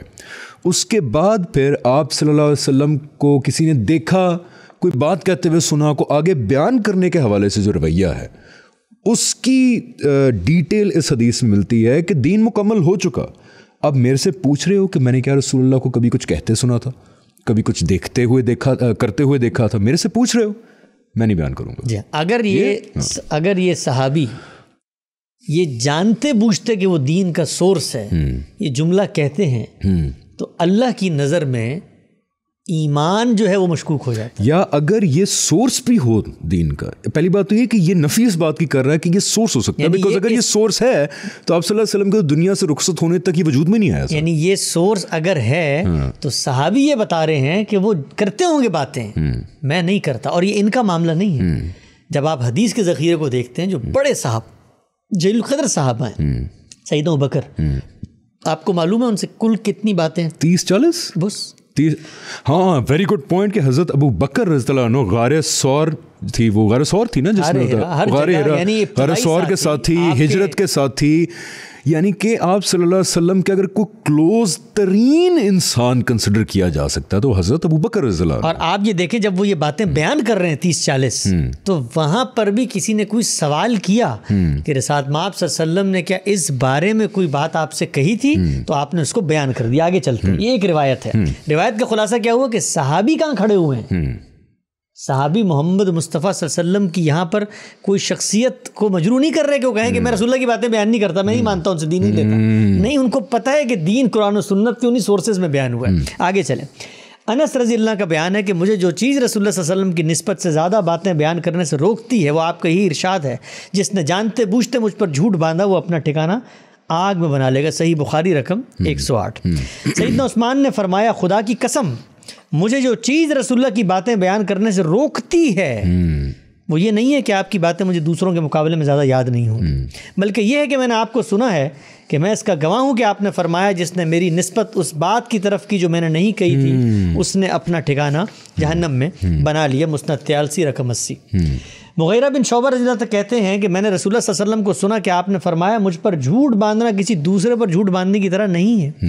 جس نے جان بوجھ کر کوئی جھوٹی بات کی نسبت میری کی پھر اس کا انجام بھی جہنم میں ہوگا. صحیح بخاری رقم 1291. ابو قتادہ کا بیان ہے کہ میں نے رسول اللہ صلی اللہ علیہ وسلم کو اس ممبر پہ یہ کہتے ہوئے سنا کہ لوگوں میری نسبت سے زیادہ باتیں بیان کرنے سے بچو. اللہ اکبر. رسول اللہ صلی اللہ علیہ وسلم نے فرمایا جو شخص میری طرف سے کوئی بات کہے وہ حق اور سچ ہونی چاہیے, اس لیے کہ جس شخص نے میری طرف اس بات کی نسبت کی جو میں نے نہیں کی تھی اس نے اپنا ٹھکانہ جہنم میں بنا لیا. مسند احمد رقم 2000 بلکہ 22,583. I'm telling you, sorry آپ کا تسلسل کاٹ رہا ہوں, لوگوں کے ذہن میں پھر وہی جو آپ کلیریفائی کر چکے ہیں بات آئی ہوگی کہ ہاں آپ صلی اللہ علیہ وسلم کہہ رہے ہیں جھوٹ نہیں باندھنا میری طرف. یعنی کہ صحیح بات آپ کر سکتے ہیں, لوگوں کے دماغ میں آ رہا ہوگا. تو وہ کیا کہہ رہے ہیں سیدنا عثمان کہ جھوٹ صحیح کی بات ہی نہیں ہے. وہ یہ کہہ رہے ہیں کہ باتیں مجھے بہت یاد ہیں لیکن میں ڈرتا ہوں اگر بتایا تو کوئی بات غلط نہ ہو جائے یا غلط طریقے سے لینا لی جائے, تو اگر یا اس کو دین نہ سمجھ لیا جائے, ایسی چیز جو قرآن و سنت میں نہیں. تو اگر کوئی چیز دین کا سورس بن رہی ہے اور اس کے اندر اتنا شک ہے کہ اس کو بیان کرنا اس کو صحیح غلط کر سکتا ہے, تو اس سے ناقص تو دنیا میں کسی چیز کو سورس بنانے کا کوئی ذریعہ ہی نہیں ہے. خوبصورت بات ہے یہی. کئی دفعہ ہوتا ہے آپ کوئی چیز سوچ رہے ہوتے ہیں اور اس کو الفاظ نہیں آ رہے تھے ذہن میں. You described it in a very very nice way کہ اگر جلیل القدر صحابہ یعنی حضرت ابو بکر رضی اللہ عنہ جیسے صحابہ, حضرت عثمان جیسے صحابہ رضی اللہ عنہ جیسے صحابہ سارے کہہ رہے ہیں کہ آپ صلی اللہ علیہ وسلم کی نسبت سے ہم باتیں نہیں بتائیں گے اس لیے کہ کل کلاں غلطی سے لوگ اس کو دین نہ بنا لیں, یعنی کہ سورس آف دین نہ بن جائے. اٹ آلسو ٹیلز یو کہ دے فورسا اٹ. جی آگے چلتے ہیں. ابو سعید کہتے ہیں کہ رسول اللہ صلی اللہ علیہ وسلم نے فرمایا میری باتیں بیان کرو, اس میں کوئی حرج نہیں, بیان کرو, لیکن مجھ پر جھوٹ باندھنے کی جسارت نہ کرو. یاد رکھو جس نے جانتے بوجھتے مجھ سے جھوٹ باندھا اس کا ٹھکانہ جہنم میں. مسند ابی اعلیٰ 1209. ابو موسیٰ رضی اللہ عنہ ایک دوسرے صحابی عقبہ بن عامر رضی اللہ عنہ کو نبی صلی اللہ علیہ وسلم کے حوالے سے کچھ روایتیں ممبر پر بیان کرتے ہوئے سنتے ہیں تو فرماتے ہیں. ایک صحابی دوسرے صحابی کو رسول اللہ کی باتیں ممبر پہ بیان کرتے ہوئے سنتے ہیں, رسول اللہ کی طرف نسبت ہوئی بات. ہاں یعنی ایک صحابی یہ بتا رہے ہیں ممبر پہ بیٹھ کے کہ میں نے رسول اللہ سے سنا تھا, ہاں میں نے رسول اللہ سے سنا تھا, ان کو کرتے ہوئے دیکھا تھا, وہ بتا رہے ہیں. تو دوسرے صحابی مسجد میں بیٹھے ہوئے ہیں, ان کو دیکھ رہے ہیں, وہ تبصرہ فرما رہے ہیں. فرمایا تمہارا یہ ساتھی یا حافظ ہے یا ہلاک ہونے والا ہے. تمہارا یہ ساتھی یا حافظ ہے یا ہلاک ہونے والا. آگے فرمایا رسول اللہ صلی اللہ علیہ وسلم نے جو آخری وصیت ہمیں فرمائی وہ یہ تھی کہ اللہ کی کتاب کو اپنے اوپر لازم پکڑو. اللہ اکبر. ٹھیک. تم عنقریب ایسے لوگوں کی طرف جاؤ گے جو میری باتیں بیان کرنا پسند کریں گے. یہ بھی رسول اللہ کی بات ہی بتا رہے ہیں. سو پروفیٹک. سو یاد رکھو جو شخص میری طرف کسی ایسی بات کی نسبت کرتا ہے جو میں نے نہیں کہی وہ اپنا ٹھکانہ جہنم میں بنا لے. جس نے میری بات اچھی طرح یاد رکھی ہو وہ بیان کرنا چاہے تو ضرور بیان کر دیں. آخری روایت. ابو سعید کہتے ہیں کہ رسول اللہ صلی اللہ علیہ وسلم نے فرمایا میری طرف سے قرآن کے سوا کوئی چیز نہ لکھو. جس نے میرے حوالے سے کوئی چیز قرآن کے سوا لکھی وہ اسے لازماً مٹا دے. اور پھر بعض روایتوں میں آتا ہے کہ رسول اللہ صلی اللہ علیہ وسلم نے لوگوں کو لکھنے کی اجازت بھی دے دی. یہ جو ساری روایتیں ہیں ان کو پڑھنے کے بعد یہ روایتیں کچھ نتائج بیان کر رہی ہیں. ابھی ہم کچھ نہیں کہتے, ہم آئیں گے اس پہ کہ ہمارا حدیث کے بارے میں رویہ کیا ہونا چاہیے. اور یہ صحیح روایتیں ہیں, یہ ساری سندن صحیح روایتیں, حدیث کی سائنس کے لحاظ سے یہ صحیح ہیں, صحیح روایتیں, بے غبار روایتیں, ان کی سند پر کوئی اعتراض نہیں کیا. یہ ساری روایتیں یہ بتا رہی ہیں کہ رسول اللہ صلی اللہ علیہ وسلم نے اگر کسی موقع پہ لکھنے سے روکا تو اگر کوئی چیز دین کا سورس تھی تو اس کو تو اسی اہتمام سے رکوانا کیا لکھوانے کا اہتمام کرنا چاہیے نا. روکا کیوں؟ روکا اس لیے کہ کاتبین وہی لکھ رہے ہیں, لوگ قرآن مجید لکھ رہے ہیں, تو یہ نہ ہو کسی موقع پہ آپ نے کوئی بات دیکھی سنی سمجھی اور جا کے لکھ دی تو رسول اللہ نے روک دیا. اگر کوئی چیز سورس بننے کی صلاحیت رکھ رہی تھی یا اس کو رسول اللہ نے بطور سورس انیشیٹ کیا تھا تو روکنا اصل میں دین کی اشاعت کو روکنا ہے. دین کی اور قرآن نے اس کے بارے میں کہہ دیا اگر یہ کام کیا تو رگے جان سے پکڑ لیں گے. پہلی بات. دوسری بات صحابہ کا رویہ کیا سامنے آ رہا ہے کہ وہ دین کی باتوں کو آگے پہنچانا تو لازم سمجھتے ہیں, اس پہ جانے دے رہے ہیں, اس پہ زندگیاں قربان جانے دے رہے ہیں. سیدنا ابوبکر کہتے ہیں کہ اگر بکری کی رسی بھی زکوٰۃ میں نہیں دی تو جنگ کروں گا میں. اور صحابہ نکلے قادسیہ کے میدان میں اور روم و ایران تک پہنچ گئے ہیں رسول اللہ کے اور قرآن کے احکامات کو سامنے رکھتے ہوئے. لیکن رسول اللہ کی نسبت سے سنی سنائی ہوئی باتیں ان کے بارے میں کیا ان کا یہی رویہ ہے؟ تو صحابہ کا جو رویہ سامنے آتا ہے وہ یہ ہے کہ وہ اس کو بطور دین کا سورس یا ماخذ ریسیو نہیں کر رہے اور اس احتیاط کے ساتھ کہ اس میں کوئی بات رسول اللہ کی نسبت غلط بیان نہ ہو جائے. رسول اللہ صلی اللہ علیہ وسلم کی نسبت سے باتیں بیان کرتے ہوئے تردد کا شکار ہے, رکے ہوئے ہیں اور اس خوف میں ہے کہ اگر ہم نے کوئی غلط بات بیان کر دی تو رسول اللہ صلی اللہ علیہ وسلم نے اتنی سخت وعید سنائی ہے تو ہم یہ باتیں بیان ہی نہیں کرتے. ایک پوائنٹ اور ادھر یہاں پہ آتا ہے کہ جو ایٹ لیسٹ میں سمجھا ہوں ایز مائی اون نقطہ نظر ٹو سی اسلام کہ جو حضرت ابو بکر کا رویہ تھا, میں حضرت ابو بکر کو ایز اے رول ماڈل لے رہا ہوں because in my opinion he was the closest to the prophet محمد صلی اللہ علیہ وسلم. میں غلط ہوں اس بات پہ؟ صحیح ہوں. بالکل صحیح. ان کا جو رویہ تھا کہ جب انہوں نے کچھ روایتیں آپ صلی اللہ علیہ وسلم کے متعلق بیان کی جب ہم ان کی کچھ ڈیٹیلز میں جاتے ہیں تو نظر یہ آتا ہے کہ وہ بڑا کوئی شدید موقع آن پہنچا تھا، یعنی کہ کسی کیس کا فیصلہ کرنا تھا، لوگوں میں کسی چیز کے بارے میں کیا کہتے ہیں اشتعال پایا جاتا تھا، یا ان میں کنسنسس نہیں ہو رہا تھا. بہت ہی مجبوری کے عالم میں حضرت ابوبکر صلی اللہ علیہ وسلم آخری ہتھیار کے طور پہ کہتے تھے کہ میں یہ اس لیے کر رہا ہوں کیونکہ میں نے رسول اللہ کو یہ کرتے ہوئے یا سنا تھا کہتے ہوئے، یعنی کہ بہت ہی مجبوری میں آپ بتا رہے ہیں. بس مجھے یہ لگتا ہے کہ احادیث مبارکہ صلی اللہ علیہ وسلم کا جو ریکارڈ ہے، جو آپ آگے ایکسپلین کریں گے، وہ صحابہ نے خود ایز اے گائیڈنگ ٹول لیا، ایز اے گائیڈنس لی رادر دین کے سورس. وہ تو ان کے رویے سے پتہ لگ رہا ہے کہ انہوں نے رہنمائی حاصل کرنے کے لیے کئی معاملوں میں، یا لوگوں کو پروو کرنے کے لیے کہ آپ صلی اللہ علیہ وسلم نے یہی کہا تھا یا کیا تھا کے طور پہ لیا، نہ کہ دین کے سورس کے طور پہ لیا ہے اس کو. یہ تو بڑا کلیئر ثابت ہے. بالکل بالکل. اب دیکھیں جو ہم نے راہ اختیار کی، جو میتھڈالوجی اختیار کی حدیث کو سمجھنے کی، وہ میتھڈالوجی ہے رسول اللہ صلی اللہ علیہ وسلم کی اپنی روایات کے بارے میں اپنے بیانات. گویا حدیث کے بارے میں حدیث کیا کہتی ہے، حدیث کے بارے میں حدیث کیا کہتی ہے. اس میتھڈالوجی کو ہم نے اڈاپٹ کیا بطور طالب علم کے، کہ ہم یہ دیکھیں کہ خود رسول اللہ صلی اللہ علیہ وسلم اپنے علم و عمل کی روایات کے بارے میں لوگوں کو کیا تلقین کر رہے ہیں، اور آپ کے اولین مخاطبین خود اس بات کو کیسے پرسیو کریں. بالکل صحیح. اب اس کے بعد آتے ہیں ان روایات کی حقیقت کے اوپر. چند سوالات پیدا ہوتے ہیں. پہلا سوال یہ کہ رسول اللہ صلی اللہ علیہ وسلم کسی معاشرے میں ہوں تو کیا یہ ہو سکتا ہے کہ لوگوں سے گفتگو نہ کریں؟ پاسبل نہیں. رسول اللہ صلی اللہ علیہ وسلم کیا کوئی بھی انسان دنیا میں آتا ہے، جیتا ہے، اس کے روزمرہ کے معمولات ہیں، لوگ اس سے ملتے ہیں، اس کی باتیں سنتے ہیں، اور وہ گفتگو کرتا ہے، وہ بہت سارے معاملات میں رائے دیتا ہے، بعض معاملات میں اجتہادات کرتا ہے، بعض معاملات میں اپنے ذوق کی چیزیں بیان کرتا ہے، بعض معاملات میں طبی نسخے بیان کر دیتا ہے. پھر وہ اگر نظروں سے اوجھل ہو جائے اور جن لوگوں نے ان کو دیکھا ہو تو وہ ان سے مل کے ان کی باتیں پوچھنا چاہتے ہیں. جیسے جس کی بڑی مثال آج کے دور میں لوگ ہم سے کمپیریزن نہیں ہے، علامہ اقبال دیکھ لیں. نہیں، علامہ اقبال ہیں، جو دنیا سے گئے تو کتابوں کی کتابیں آئیں کہ علامہ اقبال شام کی گفتگوؤں میں یہ کرتے تھے، یہ کہتے تھے. فقیر سید حسین نے اور بتایا کہ علامہ اقبال جو ہیں وہ حسن نے کہ کیسے وہ اپنی زندگی کے احوال گزارتے تھے. اس کو چھوڑیں، ہم عام لوگ ہیں، ہم عام علماء کے ساتھ اٹھتے بیٹھتے لوگ ہم سے پوچھتے ہیں گاندھی صاحب کیسے کھاتے ہیں، کیسے پیتے ہیں، یا کوئی اور علم ہو تو کیسے. دنیا کے اندر ایک بہت نیچرل، بہت فطری امر ہے کہ لوگ زندہ ہستیوں کے ساتھ جب معاملہ کرتے ہیں تو ان کی گفتگویں، ان کی باتیں سنتے اور بھی ہیں، عام لوگوں کے بارے میں کیا کہ خدا کا رسول اثر دنیا کے لیتے اندر ہیں. ہو تو دین کا سب سے بڑا عالم، دین کا سب سے بڑا عالم، اس کائنات میں خدا کی آخری حجت اگر کوئی بات بیان کر رہی ہے تو لوگ اس کو سنیں گے بھی، لوگ اس کو محفوظ بھی کریں گے، لوگ اس کو بیان بھی کریں گے، بڑے شوق سے بیان کریں گے. اب اس کے بعد دو چیزیں دیکھیں آپ. یہ جو عمل ہو رہا ہے بیان کرنے کا، محفوظ کرنے کا، سننے کا، سمجھنے کا، اس میں انیشیٹو رسول اللہ صلی اللہ علیہ وسلم کی طرف سے ہے یا لوگوں کی طرف سے ہے؟ یہ ایک نقطہ ہے، میں بات مکمل کروں. یہ ایک نقطہ اگر واضح ہو جائے، دوبارہ ایکسپلین کریں کہ انیشیٹو کس کا تھا ان باتوں کو بیان کرنے کا، محفوظ کرنے کا. انیشیٹو کس کا؟ ایک اور مثال اس کو ذرا سلیس کریں. قرآن مجید رسول اللہ صلی اللہ علیہ وسلم نے دنیا تک پہنچایا، رسول اللہ صلی اللہ علیہ وسلم نے خود بتایا، دنیا کو پہنچایا، اس کو محفوظ کرنے کے طریقے بتائے، اہتمام کیا، سنا، لکھوایا، پڑھایا، اس کو دہرایا، سب بالکل کچھ کیا. ٹھیک. تو یہ انیشیٹو کس کا تھا؟ آپ صلی اللہ علیہ وسلم کا تھا. سنت آپ نے جاری فرمائی، نماز کیسے پڑھنی ہے، روزہ 23 سال نماز پڑھی، بالکل روزہ رکھا، حج سب کو بتایا، عمرے کی ہیں، قربانی کی ہے، خطبہ حجۃ الوداع میں کہا بھی صحیح کیا، ساروں کو باتیں پہنچاؤ، سب ہو گیا.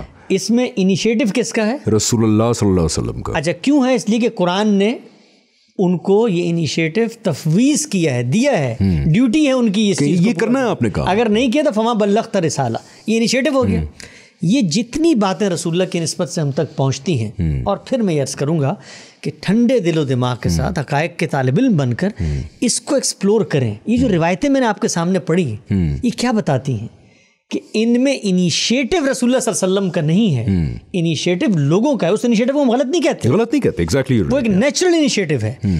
فرق کیا پڑتا ہے؟ فرق زمین اور آسمان کا پڑ جاتا ہے. اگر انیشیٹو رسول اللہ کا ہو تو پھر یہ صحابی اپنے بیٹے کو یہ نہیں کہہ سکتے کہ رسول اللہ صلی اللہ علیہ وسلم کی باتیں تو مجھے بھی یاد ہے، میں اس خوف سے نہیں بتاتا ہوں. بھائی دین، میں بالکل نہیں بتاتا، یہ دین کے سورسز ہیں، کیسے نہیں بتاتے آپ؟ احتیاط کریں، جس طرح قرآن میں احتیاط کی، حفاظت کی، یاد کیا کیا قرآن بھی اس وجہ سے چھوڑ دے کہ خدا کی طرف غلط چیز منسوب نہ ہو جائے؟ کیا سنت بھی اس طرح چھوڑ دی کہ اللہ کے رسول نے جو عمل دیا تھا غلط منسوب نہ ہو جائے؟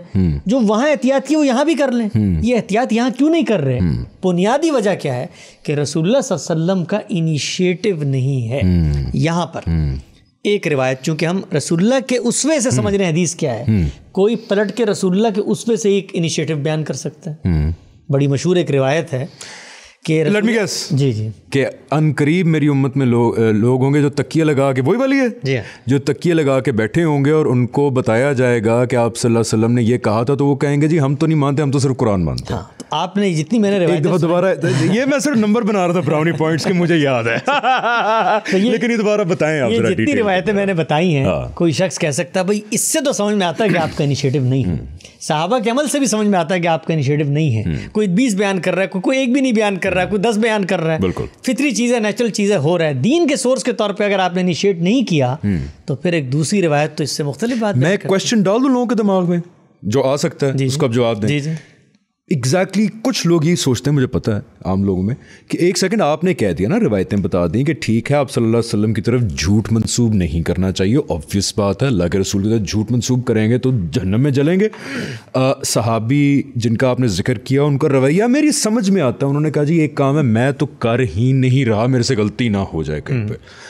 لیکن دیکھیں نا، اگر آپ صلی اللہ علیہ وسلم کی طرف روایت کی گئی بات ٹھیک ہے، پوری دیانتداری کے ساتھ میں نے دیکھا ٹھیک ہے، آپ صلی اللہ علیہ وسلم نے کہا جو اپنا دین بدلے اس کو قتل کر دو، یہ آپ صلی اللہ علیہ وسلم کے الفاظ ہیں، جھوٹ بھی نہیں ہے، لگ رہا ہے ٹھیک ہے، سند بھی پوری ہے، تو پھر میں کیوں ریجیکٹ کروں؟ میں دین کا سورس نہ مانوں اس کو، کیونکہ آپ صلی اللہ علیہ وسلم نے یہ بھی کہا ہوا ہے کہ ان قریب لوگ آئیں گے جو گاؤں تکیے لگا کے بیٹھے ہوں گے، میری بات پہنچے گی، ہم نہیں مانتے کیونکہ قرآن نے لکھا. بالکل ٹھیک ہے، اس پر بات کرتے ہیں. یعنی صحابی اگر یہ کہتے ہیں کہ چلو جھوٹ نہ پہنچے، تو میں نے جو بنیادی سوال اٹھایا تھا کہ وہ دین کے پھر سارے سورسز میں کانسٹنٹ ہونا چاہیے. چلے نا، وہ بہت کیئرفل تھے. ایک انڈیویجول مثال وہ کیئرفل تھے، حضرت ابوبکر بھی بہت ہی ہائپر کیئرفل. وہ کیئرفل تھے تو وہ کیئرفل قرآن کے بارے میں زیادہ ہونا چاہیے، وہ سنت کے بارے میں سے زیادہ ہونا چاہیے. اگر سورسز کے معاملے میں کیئرفل ہیں وہ، تو یہ کیسے ہو سکتا ہے کہ ایک سورس کے معاملے میں کیئرفل ہیں اور دوسری کی اشاعت کے لیے زندگی وقف کی ہوئی، زندگی وقف کر دی ہے؟ یہ تو نہیں ہو سکتا. اس کے لیے جنگیں لڑ رہے ہیں، زندگی وقف. یہ کانٹرڈکشن تو نہیں ہو سکتا. پوری دنیا میں جا رہے ہیں تبلیغ کرنے کے لیے، کہہ رہے ہیں، لیکن یہ معاملہ سوری میں اس پہ نہیں بات کر. ہاں، اب آتے ہیں اس روایت پر کہ جو رسول اللہ صلی اللہ علیہ وسلم کی نسبت سے لوگ بیان کرتے ہیں بالعموم. چونکہ ہم نے جو میتھڈالوجی اپنائی ہے وہ methodology with in the context of prophet ہے.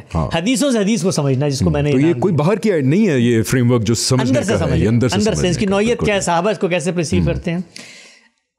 روایت تو بتائیں نا. اور یہ روایت ہے، اس روایت سے ہی، یعنی یہ روایت اصل میں پیش کی جاتی ہے بالعموم حجیت حدیث کے باب میں کہ حدیث دین کا سورس ہے. یہ روایت ہی یہ بتا دے گی کہ حدیث کا کیا مقام ہے، حدیث کو سمجھنے میں کیا مشکلات پیش آتی ہیں، اور حدیث کو کیوں رسول اللہ صلی اللہ علیہ وسلم نے بطور سورس انیشیٹ نہیں. یہ بڑا امپورٹنٹ ٹیسٹ کیس ہے. لیکن مشہور روایت ہے، خیبر کے موقع پہ لوگ کہتے ہیں کہ رسول اللہ نے فرمایا ان قریب ایسا زمانہ آئے گا، لوگ تکیے لگا کے بیٹھے ہوں گے لیزی ہو کر اور اپنی زندگی میں مگن، اور ان کے سامنے جب میری کوئی بات پیش کی جائے گی تو کہیں گے بھائی ہمارے لیے تو قرآن ہی کافی ہے. تو ان کو یہ بتا دو کہ جس طریقے سے قرآن ہے اس طریقے سے میری ہدایات ہیں، میرے اوامر اور نواہی. رک کے چلنا ہے. یہ بڑا امپورٹنٹ معاملہ آ گیا. حدیث ہمارے طرف ایک پہنچی جس کے اندر بیان کیا گیا کہ ان قریب میری امت میں ایسے لوگ آئیں گے جو تکیے لگا کے بیٹھے ہوں گے اور میری حدیث ان تک پہنچے گی اور اس کو ریجیکٹ کریں گے اور کہیں گے جی ہمارے لیے تو قرآن ہی کافی ہے. یہاں تک ہم آ گئے. یہاں تک اس حدیث کو اگر آپ باندھ لیں تو صحابہ کی باتوں کو ایک طرف رکھ لیں، لیکن ہماری ساری باتیں غلط ہو جاتی ہیں. بالکل. ان باتوں کو پھر ہم اس کی روشنی میں توجیہ کریں گے. ہم کہیں گے لوگوں نے شاید غلط نقل کر دی ہیں، اصل میں بات وہی تھی جس میں ان سے بھی شاید غلطی ہو گئی ہے، ہم تک پہنچنے میں غلطی. اس کو میں ایک اور طرح ڈالتا ہوں. سوری، ہم آج کی ایپیسوڈ تھوڑی ایکسٹینڈڈ ہوگی 20 منٹ. اب اگر میں اس کو دیکھوں، روایت کو بالکل علیحدہ کر کے دیکھوں، یعنی کہ اس کو میں ہٹا دوں کانٹیکسٹ سے بھی، یہ بات کب کہی گئی تھی، کہاں کہی گئی تھی، کس کو کہی گئی تھی آپ صلی اللہ علیہ وسلم کی طرف سے، میں اس کو چھوڑ دوں تو بہت کلیئر ہے. یعنی کہ میں اس کو مان لوں گا پہلے کہ حدیث سورس ہے، اور اس روایت کی روشنی میں پھر میں جاؤں گا واپس اور کہوں گا کہ یار یہ سورس ہے دین کا، آپ لوگ غلط ہیں. جی ٹھیک ہے، بالکل نیچرل بات ہے. ٹھیک ہے. اب وہ جو روایت ہمارے سامنے آئی تو ہم نے کیا کیا، جو ہم دنیا کے اندر کوئی بھی روایت سامنے آتی ہے اس کے بارے میں کرتے ہیں. اس کی تمام رپورٹنگز کو جمع کیا, اس کے موقع محل کو دیکھا, اس کی آڈینس کو دیکھا, اس کے اطلاقات کو دیکھا, اور اس موقع پہ پوری گفتگو کیا ہوئی تھی, کیا باقی صحابہ نے نقل کی. جب اس کو جمع کیا تو واقعہ کیا ہے؟ واقعہ یہ ہے کہ رسول اللہ صلی اللہ علیہ وسلم جی اب آپ کیا بتانے لگے ہیں؟ I'm sorry, this has to be spoon-fed to people. I'm really sorry. اب آپ یہ بتا رہے ہیں کہ یہی روایت جب آپ نے, کیونکہ آج کل ٹیکنالوجی بھی بہت آگے چلی گئی ہے, انٹرنیٹ موجود ہے, جب تمام اس پرٹیکولر روایتوں کی باقی ویریشنز جمع کی تمام کتابوں سے, تو جو پوری روایت آئی وہ کیا ہے, کب کہی گئی, کس کو کہی گئی اور کیوں کہی گئی, اب آپ ایکسپلین کریں گے جس سے ایک دم مفہوم ہی بدل جائے گا اس کا. تو وہ روایت یوں ہے کہ جس وقت خیبر میں پہنچے رسول اللہ صلی اللہ علیہ وسلم تو خیبر کا سردار باہر نکلا. یہ حدیث کی کتابیں بتاتی ہیں. اور خیبر کے سردار نے یہ کہا کہ آ گئے ہو تم لوگ ہمیں مارنے کے لیے, ہماری عورتوں کو گھروں سے اٹھانے کے لیے, ہمارے بچوں کو لے جانے کے لیے, ہمارے درختوں کو جلانے کے لیے, ہمارے گھروں کی چادر اور چار دیواری کو پامال کیونکہ جنگ کا موقع تھا نا, جنگ کا موقع ہے, تم لوگ یہ کرو گے. تو رسول اللہ صلی اللہ علیہ وسلم نے یہ الفاظ سنے تو آپ کے چہرے کا رنگ تبدیل ہو گیا. تھوڑی تفصیل سے میں بات کروں گا. چہرے کا رنگ تبدیل ہو گیا. آپ نے تمام صحابہ کو جمع کیا اور کہا نماز پڑھو. ماشاءاللہ نماز پڑھی. نماز پڑھنے کے بعد آپ نے خطبہ ارشاد فرمایا سب کے سامنے. سب کے سامنے خطبے میں آپ صلی اللہ علیہ وسلم نے فرمایا کہ بھائی جنگ کا موقع ہے, غزوہ خیبر, تم لوگ یہاں آئے ہوئے ہو. اس موقع پر یہ ایک الزام ہے جو سامنے آ گیا ہے کہ ہم لوگ یہ کر سکتے ہیں. یہ دیکھا تم لوگوں نے اس نے کیا کہا ہے ہمارے بارے میں. میں تمہیں یہ کہتا ہوں کہ کسی اہل کتاب کے گھر میں داخل نہ ہونا, کسی چادر اور چار دیواری کے تقدس کو پامال نہ کرنا, کسی کے راشن غلے کو ہاتھ نہیں لگانا, اور کسی شخص کے ساتھ زیادتی نہ کرنا. ٹھیک ہو گیا. اور پھر رسول اللہ صلی اللہ علیہ وسلم نے بطور تنبیہ یہ فرمایا کہ میں دیکھ رہا ہوں جنگ کا موقع ہے, جنگ کا موقع ہے, لوگ لڑ رہے ہیں, لڑیں گے, جیتیں گے, مال غنیمت بھی ہاتھ آئے گا. اس موقع پر مسلمانوں سے اس سے پہلے عہد کے موقع پر غلطی بھی ہو چکی ہے جس کو قرآن مجید نے موضوع بنایا ہے. اس پس منظر میں رسول اللہ صلی اللہ علیہ وسلم ان کو یہ کہہ رہے ہیں, یہ روایت کے الفاظ ہیں کہ میں یہ دیکھ رہا ہوں کہ کچھ لوگ ایسا نہ ہو کہ یہ کام کر گزریں اور اس مال غنیمت کے اوپر بیٹھے ہوئے ہوں, اور کوئی دوسرا آ کر ان کو یہ بتائے کہ رسول اللہ نے تو اس بارے سے منع کیا تھا تمہیں, تو آگے سے کہیں کہ بھئی قرآن میں کہاں لکھا ہوا ہے. تو میں ان کو یہ بتاتا ہوں کہ میں محمد اللہ کا رسول تمہارے درمیان کھڑا ہوا ہوں, میری اطاعت تم پر لازم ہے, میرے فیصلوں کے آگے سر تسلیم خم کرنا تم پر لازم ہے. میں جس معاملے میں نزاع ہو جائے, فیصلہ غلط بھی کر دوں تو دل میں تنگی بھی نہیں محسوس کرنی. میں اللہ کا رسول ہوں, بیچ میں کھڑا ہوا ہوں, میرا ہر حکم ہر بات وہ خدا کی طرف سے, اس کو ماننا ہے. تو کوئی شخص عذر لے کر میرے پاس نہ آئے کہ بھائی یہ تو اللہ کے رسول کی ہدایت ہم تک نہیں, ہمارے پاس تو قرآن ہی ہے. ابھی تک آپ اپنے الفاظ نہیں بول رہے, وہ روایت کے الفاظ. اس روایت پہ میں نے تفصیلی طور پہ ایک الگ سے ویڈیو بھی بنائی ہے, اس کو آپ دیکھ سکتے ہیں, تمام طور کا استقصاء کیا ہے. تو روایت آخر میں یہ کہتی ہے کہ میری ہر ہدایت, ہر حکم ایسے ہی ہے جیسے قرآن مجید ہے. گویا روایت نے وہ بات بیان کی جو 7 قسطوں سے ہم یہاں بیان کر رہے ہیں کہ دین کا تنہا ماخذ کون ہے؟ محمد رسول اللہ صلی اللہ علیہ وسلم کی ذات والا صفات. اب یہاں آئیے اس کو ڈیکوڈ کیجیے. اس میں سے جو مطلب آپ نے بیان کیا یا کسی اور نے نکالا وہ یہ ہے کہ رسول اللہ کی نسبت سے اگر مجھے کوئی تیسرا آدمی کوئی بات بیان کر دے, اور رسول اللہ کہتے ہیں کہ جنگ کے موقع پہ میں ہدایت کر رہا ہوں کہ یہ کام نہیں کرنا, اور کسی نے انکار کیا اور یہ کہہ دیا کہ بات مجھ تک نہیں پہنچی, تو میں بتا رہا ہوں قرآن کی طرح ہے. ان دو میں کتنا بڑا فرق ہے. ایک سیکنڈ, بڑا نازک موقع ہے. جی ٹھیک ہے, یہ ذرا آڈینس کو بھی دیتے ہیں 5 سیکنڈ سمجھنے کے لیے. یہ اس لیے بہت امپورٹنٹ ہے. ایک نقطہ اور کہہ دوں, نازک مطلب یہ جو بات کہی رسول اللہ نے باریک, یعنی یہ جو بات ہے یہ آپ اپنی اطاعت کے حوالے سے لوگوں کو یہ بتا رہے ہیں, میری اطاعت. تو ان کے درمیان کھڑے ہو کے زندہ موجود ہیں, کہہ رہے ہیں میں جو کہہ رہا ہوں سن لو یہ, کیونکہ اس اطاعت کا پابند کس نے کیا ہے؟ اللہ تعالیٰ نے کیا. میں بات کو آگے بڑھاتا ہوں. میں یہ کہتا ہوں کہ اس روایت میں جو بات بیان ہوئی ہے اس کو ایسے مان لیں جیسے لوگ پرسیو کرتے ہیں کہ کبھی بھی میری نسبت سے کوئی بات کرے تو لوگ اس کو اگنور کریں گے اور کہیں گے ہم نے قرآن میں کہاں دیکھا, let's for the sake of argument agree کہ یہ واقعی چلیں ابدی ایک بات مان لیا ٹھیک. ایک منٹ کے لیے ہم اس کو تسلیم کر لیتے ہیں کہ رسول اللہ صلی اللہ علیہ وسلم نے یعنی مجھ تک رسول اللہ کی ایک بات پہنچی اور میں مطمئن ہو گیا علمی طور پر عقلی طور پر کہ یہ رسول اللہ صلی اللہ علیہ وسلم کی ہی بات ہے. آپ نے فرمائی تھی, علمی طور پہ مطمئن ہوگا نا. میرے اطمینان تو یہ ہوتا ہے دنیا میں, بھائی میں نے صحابہ کو دیکھ لیا, میں نے سند کو دیکھ لی, میں نے راوی کا حافظہ دیکھ لیا, میں نے اس کی عدالت دیکھ لی, میں نے اس کی ثقافت دیکھ لی, کوئی شذوذ علل نہیں ہے روایت میں مطمئن ہو گیا. تو اب میں آپ سے یہ کہوں گا کہ رسول اللہ صلی اللہ علیہ وسلم کی وہ روایت آپ تک پہنچے اور آپ مطمئن ہو جائیں اس بات پہ کہ اللہ کے رسول کی بات ہے اور آپ اس کو اٹھا کے پھینک دیں, تو جو وعید اس روایت میں ان لوگوں کے لیے سنائی گئی آپ کے لیے بھی ہے. ویری امپورٹنٹ پوائنٹ سلیس اردو میں کہ اس روایت کو اس طرح ہی مان کے آج بھی یہ بات بالکل ٹھیک ہے کہ آپ صلی اللہ علیہ وسلم سے کوئی بات نسبت کی گئی, آپ صلی اللہ علیہ وسلم کی نسبت ہوئی بات پہ اوپر میں علمی طور پہ مطمئن ہو گیا کہ آپ صلی اللہ علیہ وآلہ وسلم کے الفاظ واقعی ہیں, اور پھر میں نے اس کو مسترد کر دیا. سمجھنے میں غلطی نہیں, میں نے کہا جی میں نہیں مانتا, تو آج بھی وہی بات اطلاق ہوگی. کیوں کہ آپ نے خدا کی بات کر, جب ہم نے کہا کہ یہ دین کا سورس نہیں ہے تو پھر کیوں ہوگی. ہاں, اب مسئلہ یہ ہے کہ کیا پھر دین کا سورس کیوں نہیں ہے, یہ سوال ہے نا کہ آپ نے تو بھائی حسن صاحب ایک طرف سے جو ہے یہ کہہ دیا کہ دین کا سورس نہیں ہے, اور دوسری طرف سے یہ کہہ دیا کہ اگر اطمینان ہو جاتا ہے رسول اللہ کی بات ہے تو اطاعت بھی لازم ہے, تو پھر سورس بھی تو مانو.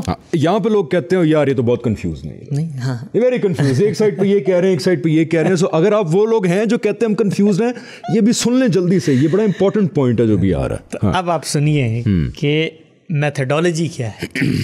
میتھڈالوجی یہ ہے کہ دین اللہ کے رسول نے ہمیں قرآن اور سنت کی صورت میں دیا ہے, محفوظ ہے, اجماع تواتر سے مجھ تک پہنچ گیا. دین نے ہمیں یہ بتایا ہے کہ تم نے پیغمبر کی اطاعت کرنی ہے.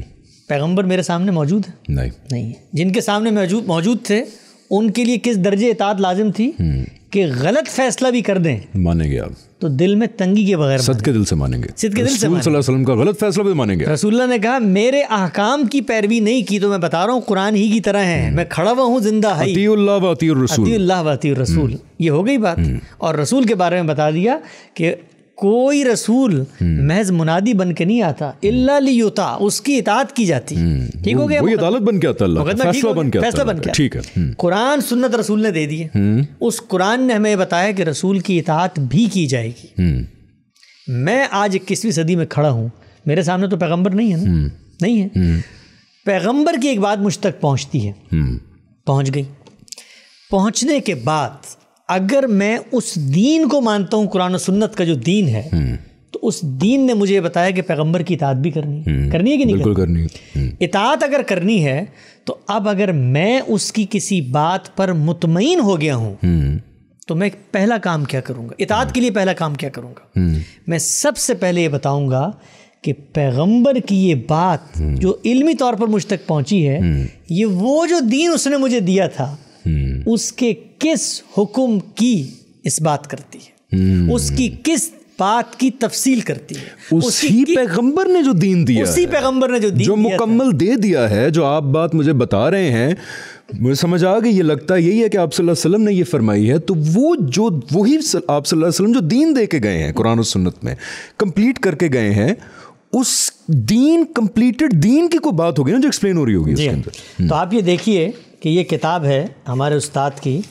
اس میں انہوں نے جو بات لکھی ہے, یعنی وہ بات کیا ہے, وہ بات یہ ہے کہ دین اللہ کی وہ ہدایت ہے جو اس نے انسان کی فطرت میں الہام فرمائی, اور اس کے بعد اس کی تمام ضروری تفصیلات کے ساتھ اپنے پیغمبروں کی وساطت سے انسان کو دی.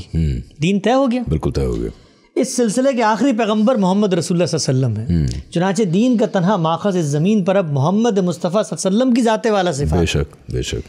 یہ صرف انہی کی ہستی ہے کہ جس سے قیامت تک بنی آدم کو ان کے پروردگار کی ہدایت میسر ہو سکتی ہے, اور یہ صرف انہی کا مقام ہے کہ وہ اپنے قول و فعل اور تقریر و تصویب سے جس چیز کو دین قرار دیں وہی رہتی دنیا تک دین ہے. اور پھر رسول اللہ صلی اللہ علیہ وسلم نے یہ دین آپ کے صحابہ کے اجماع اور قولی و عملی تواتر سے 2 صورتوں میں ہم تک پہنچایا, اور وہ کیا ہے؟ قرآن و سنت. قرآن و سنت. ادھر آسان الفاظ میں ایک ایکسپلینیشن کر دوں تاکہ لوگوں کو سمجھ آئے. ہم ابھی تک یہ کہہ رہے ہیں کہ آپ صلی اللہ علیہ وسلم دین کے تنہا ماخذ ہیں اس سرزمین میں، قیامت تک آپ اللہ کے آخری نبی اور رسول صلی اللہ علیہ وسلم ہیں، ٹھیک ہے. آپ کا انیشیٹو کیا تھا جب آپ نے بتایا کہ میں دین دے کے جا رہا ہوں؟ ٹھیک ہے، آپ کا انیشیٹو تھا قرآن. مطلب قرآن انیشیٹو سے مطلب یہ ہے کہ قرآن ہم یہ تو نہیں کہتے نا کہ ان صحابی سے ہمیں قرآن پہنچا یا 15 صحابیہ سے قرآن پہنچا یا 100 سے پہنچا. قرآن ہے ہمارے پاس، وہ آپ صلی اللہ علیہ وسلم نے دیا، پوری جنریشن کو منتقل کیا، عمل کروایا اگلی جنریشن تک. اسی طرح پریکٹس سنت آپ نے دی.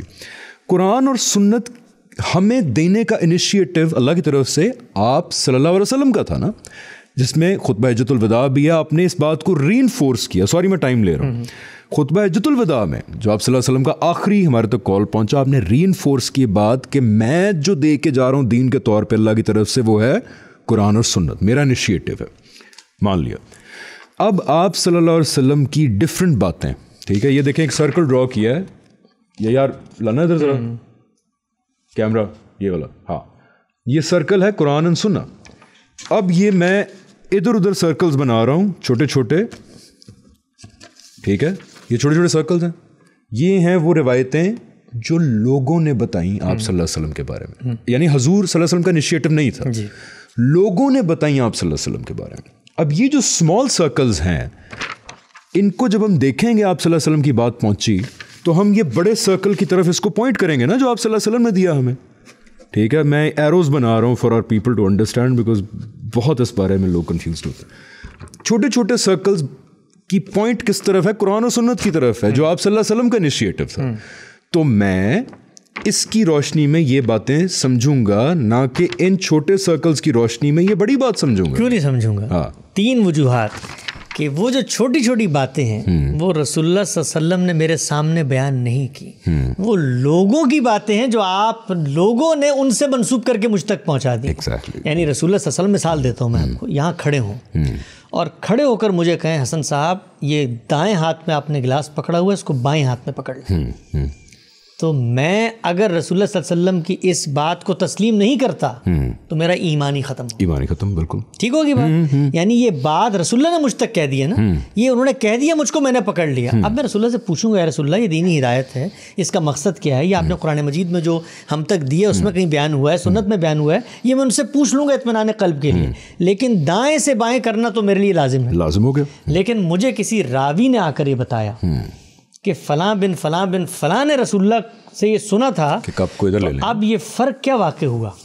فرق یہ واقع ہوا کہ جب تک میرا علمی اور عقلی اطمینان نہیں ہوگا یہ کپ یہاں سے یہاں نہیں آ سکتا، بیکاز انیشیٹو آپ صلی اللہ علیہ وسلم کا نہیں. اب اگلی بات سنیں، میرا علمی اور عقلی اطمینان ہو جاتا ہے کہ ہاں رسول اللہ نے بات کہی تھی کہ 21ویں صدی میں ایک صاحب کرسی پہ بیٹھے ہوں گے، کب دائیں ہاتھ میں پکڑا ہوگا، ان کو کہنا بائیں ہاتھ میں پکڑ لو. اطمینان ہو گیا. اب اطمینان کے بعد اگر میں نہیں مانتا تو میں کیا کرتا ہوں؟ تو میں ان کو رسول کی حیثیت سے تسلیم ہی نہیں کرتا. اب آتے ہیں خلاصے کی طرف. روایتیں، حدیثیں یہ ہیں کیا؟ ہم نے دیکھا صحابہ کیسے پرسیو کرتے ہیں، ہم نے دیکھا رسول اللہ صلی اللہ علیہ وسلم خود ان کے بارے میں کیا کہتے ہیں، ہم نے دیکھا حقائق کی دنیا میں کیا کھڑے ہوئے. رسول اللہ صلی اللہ علیہ وسلم نے دین 2 ذریعوں سے ہمیں دیے، قرآن و سنت. یہ جو باتیں ہیں ہزاروں کی تعداد میں موجود ہیں، ان میں 20 باتیں ہیں جو سری جھوٹ ہیں. یہ میں نہیں کہتا، محدثین کہتے ہیں. انہوں نے ان لوگوں کو پکڑا جو رسول اللہ کی نسبت سے جھوٹی باتیں. امام بخاری نے کتنی روایتیں اکٹھی کی تھیں؟ 20 تو لاکھوں کی تعداد میں تھیں، اور چند ہزار میں 6-7 ہزار روایتیں، چند ہزار روایتیں ہیں جن کے بارے میں کہا. تو اس کا مطلب کیا ہوا؟ اس کا مطلب یہ کہ لوگوں نے رسول اللہ کی نسبت سے باتیں بیان کی. فطری عمل تھا، لوگ بیان کرنا چاہتے تھے، بیان کر دی. دین کا سورس اور ماخذ نہیں تھا. اگر ماخذ ہوتا تو رسول اللہ صلی اللہ علیہ وسلم اس کے لیے وہی اہتمام فرماتے جو قرآن و سنت کے لیے کیا. رسول اللہ صلی اللہ علیہ وسلم خود اس کو انیشیٹ کرتے جو قرآن و سنت کے لیے کیا. رسول اللہ صلی اللہ علیہ وسلم خود پابند کرتے لوگوں کو جو قرآن و سنت کے لیے کیا. پھر یہ رسول اللہ کے الفاظ میں آتی، یہ رسول اللہ کے الفاظ سے باہر نہیں جا سکتی تھی. کیا آپ نے سنا کہ سیدنا عثمان کے قرآن میں ان کی اپنی انڈرسٹینڈنگ تھی؟ سیدنا عمر کے قرآن میں ان کی اپنی انڈرسٹینڈنگ، وہی الفاظ تھے. یا مغیرہ بن شعبہ نے جو سنت پرسیو کی اس میں ان کی نماز مختلف تھی، اپنے الفاظ میں انہوں نے بیان کر دی. نہیں ہوا، یہ لوگوں نے بیان کی. ہسٹوریکل ریکارڈ ہے. یہ ہسٹوریکل ریکارڈ ہماری آنکھوں کی ٹھنڈک، ہماری آنکھوں کی ایسی ٹھنڈک کہ میں آپ کو ایمان سے بتاتا ہوں کہ ہم حدیث پہ کام کر رہے ہیں. اب تک ہم نے 25,000 روایتوں پر کام کیا غامدی صاحب کے تحت ان کے اس پروجیکٹ میں. ایک روایت میں آپ کو کہتا ہوں قسم کھا کر، ایک روایت ابھی تک جتنا ہم نے کام کیا ہے 20 روایتیں ہیں جو علماء کی رد ہو جاتی ہیں، ہمارے یہاں مقابل قبول ہیں، کیونکہ ان کو سمجھنے کا زاویہ جو ہے. یہ کتاب ہے غامدی صاحب کی میزان، اس کے اندر انہوں نے بیان کیا کہ دین کے 2 سورسز ہیں، قرآن اور سنت، لیکن اس کتاب میں 1200 سے زیادہ حدیثیں ہیں. کیوں؟ Guiding principle. اس لیے کہ جو دین ہم نے سمجھا ہے اس کی نسبت سے اگر کوئی بات ہم تک پہنچتی ہے اور ہم اس کی صحت پر مطمئن ہو جاتے ہیں تو رسول اللہ صلی اللہ علیہ وسلم کی اس بات کے آگے، غامدی صاحب نے اس کتاب میں لکھا کہ سر تسلیم خم، تو پھر اب آرگومنٹ کا فریم کیا ہوگا؟ فریم یہ ہوگا کہ ہر بات جو رسول اللہ کی نسبت سے بیان ہوگی پہلے اس کو علم اور عقل کی بساط پہ پورا اترنا ہے، ٹیکنیکلٹیز کی بساط پہ، اسی سائنس کے بساط پہ جو محدثین نے بنائی ہے کہ بھائی یہ بات جس آدمی نے کہی ہے، جس سے سنی ہے، وہ دونوں ایک موقع پہ موجود بھی تھے، یہ اس نے بتائی ہے کوئی لپاٹیا تو نہیں تھا، یہ اس نے بتائی ہے اس کو باتیں یاد بھی رہتی تھیں، وہ دیانتدار آدمی، انہی کے اصولوں پہ کرنے کے بعد اب ہم یہ دیکھیں گے کہ یہ جو باتیں بیان ہوئی ہیں ان میں دین جو اصل میں موجود ہے، جو قرآن اور سنت میں موجود ہے، ان کی کون سی باتیں بیان، اور جب ہمیں کون سی ایکسپلینیشن ہوئی ہے یہاں پہ، جب ہمیں اطمینان ہو جائے گا کہ دین کی ہی ایک بات کی ایکسپلینیشن ہوئی ہے تو پھر ہمارے لیے اس کی حیثیت ایسے ہی ہے جیسے کہ دین کے وہ سورسز جو ہمیں اللہ نے دیے تھے قرآن و سنت کی صورت میں، وہی صورت. کیوں؟ اس لیے کہ پھر یہ قرآن و سنت سے الگ کوئی چیز ہی نہیں ہے. میں اس کی ایک بڑی خوبصورت مثال مجھے جو سمجھ آئی تھی نا، وہ ہے رجم کی سزا کی، کہ حدیث میں آتا ہے کہ رجم کی سزا آپ صلی اللہ علیہ وسلم نے ایک کیس کے موقع پہ دی. اب دیکھیں نا، اس سے بھی ایک، اس کے بعد ہم آہستہ آہستہ کنکلوژن کی طرف جائیں گے، اس سے بھی ہدایت ملتی ہے کہ حدیث کو کس نظر سے دیکھنا چاہیے. کہ آپ صلی اللہ علیہ وسلم کسی کیس کا فیصلہ کر رہے ہیں، کوئی انسان کھڑا ہوا ہے اور وہ سن رہا ہے، اس نے آگے جا کے روایت کر دیا کہ آپ صلی اللہ علیہ وسلم زنا کا، بدکاری کا کیس سن رہے تھے، تو آپ نے ایک سوال پوچھا. حضور صلی اللہ علیہ وسلم نے کئی سوالات پوچھے ہوں گے، عدالت لگی ہوئی ہے کہ شادی کے بارے میں، تو اس نے کہا جی میں شادی شدہ ہوں، تو آپ صلی اللہ علیہ وسلم نے اس کو رجم کی سزا دی. یہی آتا نا ہماری طرف، دیکھ کے لگتا ہے کہ اچھا ٹھیک ہے یار، بات بھی صحیح ہے، لیکن قرآن تو کہہ رہا ہے کہ کوڑے ماریں زانی مرد و زانی عورت کو. تو اب ایسے لگتا ہے کہ زانی مرد و زانی عورت اگر غیر شادی شدہ ہیں تو لگتا ہے کہ کوڑے مارے، اور اگر شادی شدہ ہیں تو رجم کرنا. ٹھیک ہے، لیکن میں اپنا بتا رہا ہوں کہ زاویہ کیسے چینج ہوتا ہے. جب آپ زاویہ چینج کرتے ہیں، کہتے ہیں کہ یار ایک سیکنڈ، یہ روایت آئی ہے کہ مطلب ہے کوئی نہ کوئی وہاں کھڑا ہوا تھا عدالت کے باہر، اس نے سنی آپ صلی اللہ علیہ وسلم کی کارروائی اور اس نے کچھ حصہ بیان کر دیا، یعنی کہ پورے کیس کا ایک چھوٹا سا حصہ ہے. آئیں قرآن کی طرف واپس چلتے ہیں، آئیں سنت کی طرف جاتے ہیں اور دیکھتے ہیں کہ آپ صلی اللہ علیہ وسلم نے کیوں یہ کیا کہ زانی کو کوڑے کی سزا بھی دی اور زانی کو رجم کی سزا بھی دی. کیا فرق واحد شادی کا فرق ہے؟ تو قرآن میں کیوں نہیں آیا کہ اگر زانی مرد ہو زانی عورت ہو غیر شادی شدہ ہو تو کوڑے مارو ان کو؟ کچھ اپنی تسکین کے لیے عقلی اور علمی. جب گیا اسی روایت کا پورا حصہ وہی دیکھا، ادھر کی دیکھی ادھر کی دیکھی، جمع کر کے دیکھا، پتہ ہی لگا کہ آپ صلی اللہ علیہ وسلم نے پوری کارروائی میں رجم کی سزا فساد فی الارض کی کیٹیگری میں دی تھی. یعنی وہ بات جب آپ قرآن کی روشنی میں سمجھی تو وہ روایت جو آپ کو پہلے لگ رہی تھی کہ دین کی ایک انڈیپینڈنٹ ہدایت ہے جو کہ ہو نہیں سکتی، اس کو ہونے کے لیے اس کو رسول اللہ کو انیشیٹ کرنا چاہیے کہ اگر شادی شدہ مرد ہوں عورتیں ہوں تو رجم کرو ان کو. تو اب میں یہ نہیں ہے. ان طلبہ کو یہ کہتا ہوں کہ آپ دیکھیں یہ ایک میتھڈالوجی، اس میتھڈالوجی کو آپ ایک طرف رکھ دیں، اور ایک دوسری میتھڈالوجی ہے. وہ میتھڈالوجی یہ ہے کہ رسول اللہ صلی اللہ علیہ وسلم نے کچھ دین دیا قرآن میں، کچھ دین دیا سنت میں، اور کچھ دین لوگوں کی ثوابدید پہ چھوڑ دیا، ایک کو بتا کر، دو کو بتا کر. ان لوگوں میں سے 10 لوگوں کا میں نے رویہ یہ بتایا کہ بعض ڈر کے مارے یہ بیان نہیں کرنا چاہ رہے کہ غلط بات نہ ہو جائے، بعض بالکل ہی بیان نہیں کر رہے، بعض نے کسی موقع پہ بیان کر دیا. تو دین کا وہ حصہ جو قیامت تک انسانوں کے لیے لازم وہ لوگوں پہ کیسے چھوڑ سکتے ہیں؟ جب ایک اچھا کوئی شخص یہ کہہ سکتا ہے کہ بھائی چلو کوئی مجبوری ہو گئی ہو، کوئی لوگ نہ ملے ہوں، کوئی کتاب مرتب نہ ہوئی ہو، کوئی اجماع ایمرجنسی میں کہہ دیا ہو، کوئی احکام جو ہے، کوئی اجماع تواتر کا سلسلہ نہ ہو، تو ٹھیک ہے، خبر واحد سے دین اخذ کر لیتے ہیں. ایک طرف رسول اللہ صلی اللہ علیہ وسلم ایک پورا اہتمام وہاں دین کے بارے میں کر رہے ہیں. آپ ذرا اس بات کو کسی غیر مسلم کے سامنے لے کر جائیں. ہم مسلمان تو چونکہ تعصب کی چلو let's play the other side. Okay, میں اب ایک مسلمان ہوں جو کہتا ہوں آپ غیر مسلم ہیں، ٹھیک ہے. آپ ویسے یہ بھی کہہ سکتے تھے کہ آپ غیر مسلم. نہیں, میں یہ چانس لینا نہیں چاہتا. ایسی مثالوں میں ہر دفعہ غیر مسلم آپ ہوں گے. ٹھیک ہے, میں آپ سے کہتا ہوں کہ جی دیکھیں, آپ صلی اللہ علیہ وسلم اللہ تعالیٰ کے آخری نبی اور رسول ہیں. انہوں نے آخری دفعہ آ کے بتایا کہ اللہ تعالیٰ اس کائنات کے بنانے والے, آپ کے بنانے والے, میرے بنانے والے ہم سے کیا چاہتے ہیں. ٹھیک ہے, تو آپ پوچھیں گے نا اچھا کیسے بتایا, میں کہوں گا دیکھیں جی ایک کتاب ہے قرآن, کہیں گے ویری گڈ, اور اس کے بعد سنت آپ نے کر کے دکھائی کہ پریکٹس کیسے کرنا ہے, اور یہ آپ نے باتیں خود بتائیں. پھر کچھ دین ہے جو دیکھیں نا, یہ تو کچھ دین ہو گیا. پھر کچھ دین کا پارٹ ہے جو احادیث کے اندر ہے, جو کہ بعد میں لوگوں نے آپ کی نسبت سے باتیں بتائیں, اور کچھ صحابہ نے, کچھ نے 30 بتائیں, کچھ نے ہزاروں بتائیں. اب میں پہلا سوال کر لوں غیر مسلم کی حیثیت سے, تو یہ بتائیے کہ جب تک وہ باتیں کسی کتاب میں نہیں لکھی گئی تھیں, امام بخاری یا مسند طیالسی, حدیث کی پہلی کتاب صحیفہ حمام بن منبہ ہے, ابو ہریرہ کے شاگردوں میں سے, اگرچہ اس کی نسبت ثابت نہیں ہوتی اس کتاب کی اس طرح, پہلی کتاب آگے چلیں دوسری صدی میں, تو وہ جب تک نہیں آئی تھی تو آپ کا دین کہاں تھا؟ دیکھیں اس وقت تک تو لوگوں کو پتہ تھا میموری میں, ٹھیک ہے, I am playing the other side, لیکن وہ میموری میں جو تھا وہ لوز بھی ہو سکتا تھا over a period of time. تو اللہ تعالیٰ نے کہا نا دین کی حفاظت میں کروں گا, اور قرآن کا مطلب یہ ہے کہ آپ صلی اللہ علیہ وسلم نے جو بھی کہا وہ دین ہے. تو اس لیے جو یہ روایتیں ہیں جو بعد میں بڑے بڑے لوگوں نے لکھی, کتابوں میں محفوظ کی, اس کی بھی یہ بھی دین ہے, تو اس کی بھی حفاظت کی قسم اللہ تعالیٰ نے خود کھائی ہوئی ہے.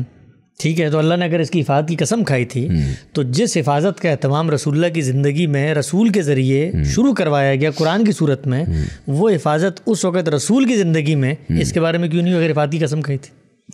کیونکہ اللہ تعالیٰ نے باقیوں سے کروانی تھی. علمی طور پہ آپ مذہب کو ایکسپلور کرتے ہیں نا, تو یہ 2 سوالات ہیں, 2 سوالات. اس کے بعد آپ کا جو مذہب کے اوپر اعتماد ہے نا, میں مسلمان بن جاتا ہوں تھوڑی دیر کے لیے, آپ مجھے مسلمان عالم کی طرح یہ بات سمجھائیں کہ بھائی ایک بات تو زنا کے بارے میں قرآن میں بتا دی تھی اور دوسری وہاں بتا دی, تو میں تو آپ کا دامن نہیں چھوڑوں گا کہ بھائی یہ ایک آیت ہی بتانی تھی نا آگے, تو وہیں بتا دیتے. یہ کیوں کیا کہ ایک شخص کو بتا دی, اس نے اس کو بتائی, اس نے اس کو بتائی, 200 سال بعد امام بخاری نے کتاب میں لکھی, تو دین کی ہدایت مجھ تک پہنچ گئی. اور پہنچی کیسے کہ میں پوسٹ مارٹم کروں گا ان لوگوں کا, ان کے کردار کا, ان کے ایقان کا, ان کے حفظ کا, ان کے اتقان کا, میں دیکھوں گا کہ علمی عقلی طور پر یہ ہوتا ہے. اور دوسری طرف یعنی غیر شادی شدہ کے بارے میں آپ نے میرے اوپر کوئی ذمہ داری نہیں ڈالی, پورے معاشرے نے مجھے ہدایت پہنچا دی, اور شادی شدہ کے بارے میں آپ نے کہا کہ جاؤ, تو بھائی میں کہوں گا پریشانی کیا لاحق ہو گئی تھی. یعنی کیا وہ میڈیم موجود نہیں تھا؟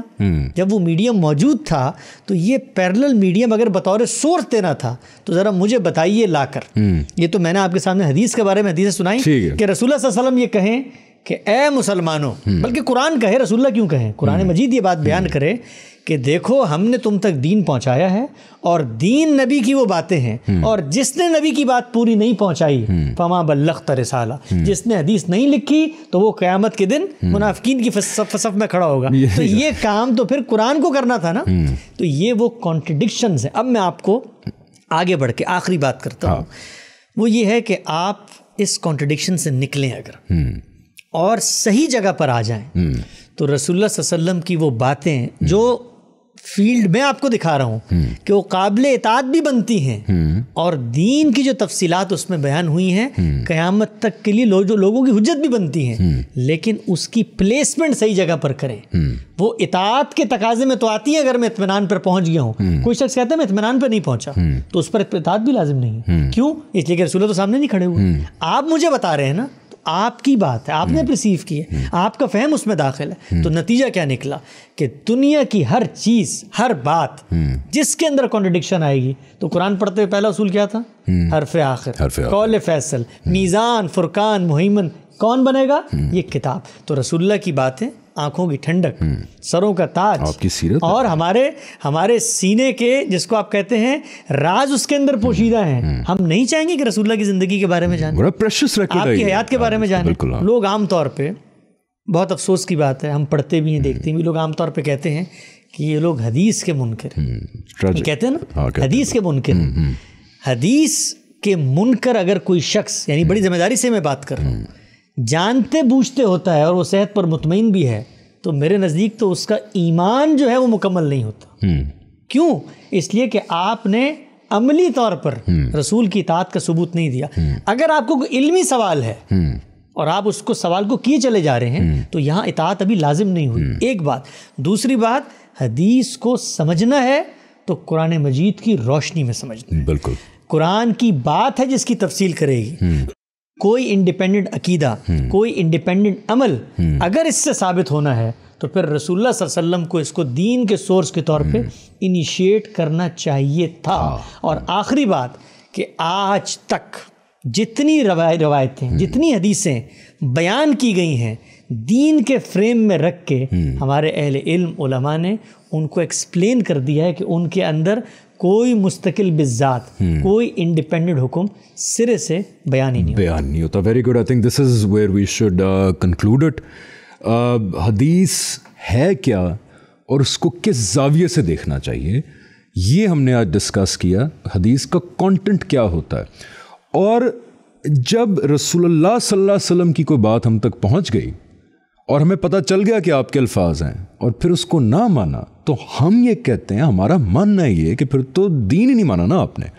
لیکن جو آپ صلی اللہ علیہ وسلم نے بات کہی وہ ہم تک پہنچی کیسے، وہ بات کس بارے میں تھی؟ جیسے رجم کی میں نے مثال دی کہ پتہ لگا کہ وہ شادی شدہ یا غیر شادی شدہ کی بات ہی نہیں تھی.